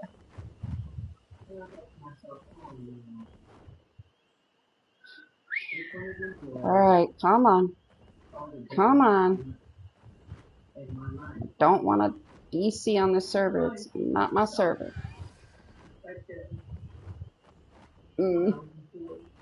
This is scurry.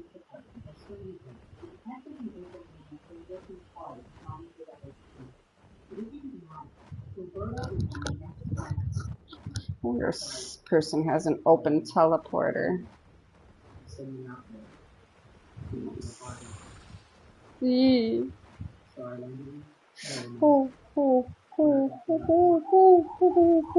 I know I sound like an owl, but oh my gosh, the lag.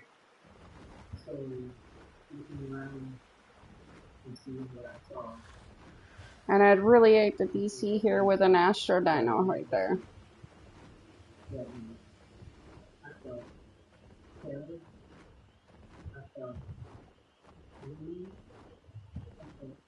Looks like they're on the other side of this mountain.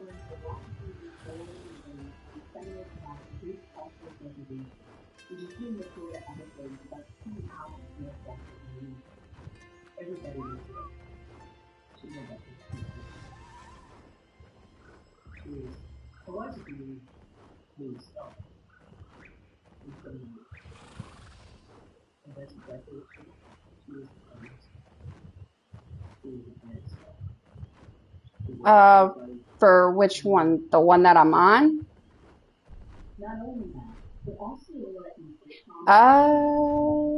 That would be, I believe, it came along with Lost Colony.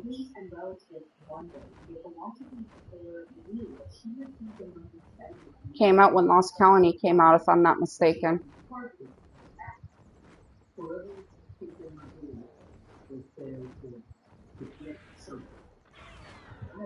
Ooh. Oh, no, no, no, no, no. I'm gonna get onto the other side of their fence here.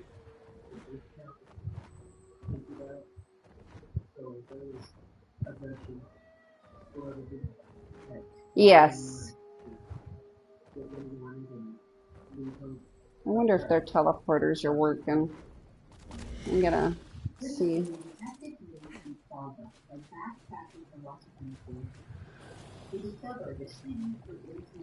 Can I use their teleporter? Yes, I can use a teleporter. Cool. Alright, let me back out of this. Ah! No laggy. My poor dread horse is starving. I'm gonna feed it when I get back to the base. Alright.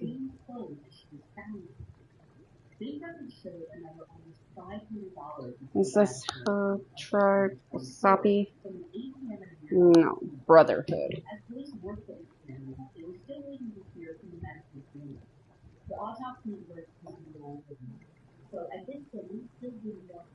I think this is.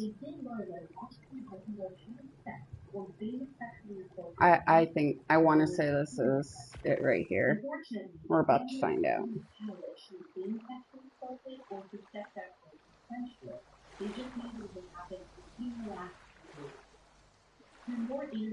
Ooh. Oh. Oh no! There it goes. There she blows.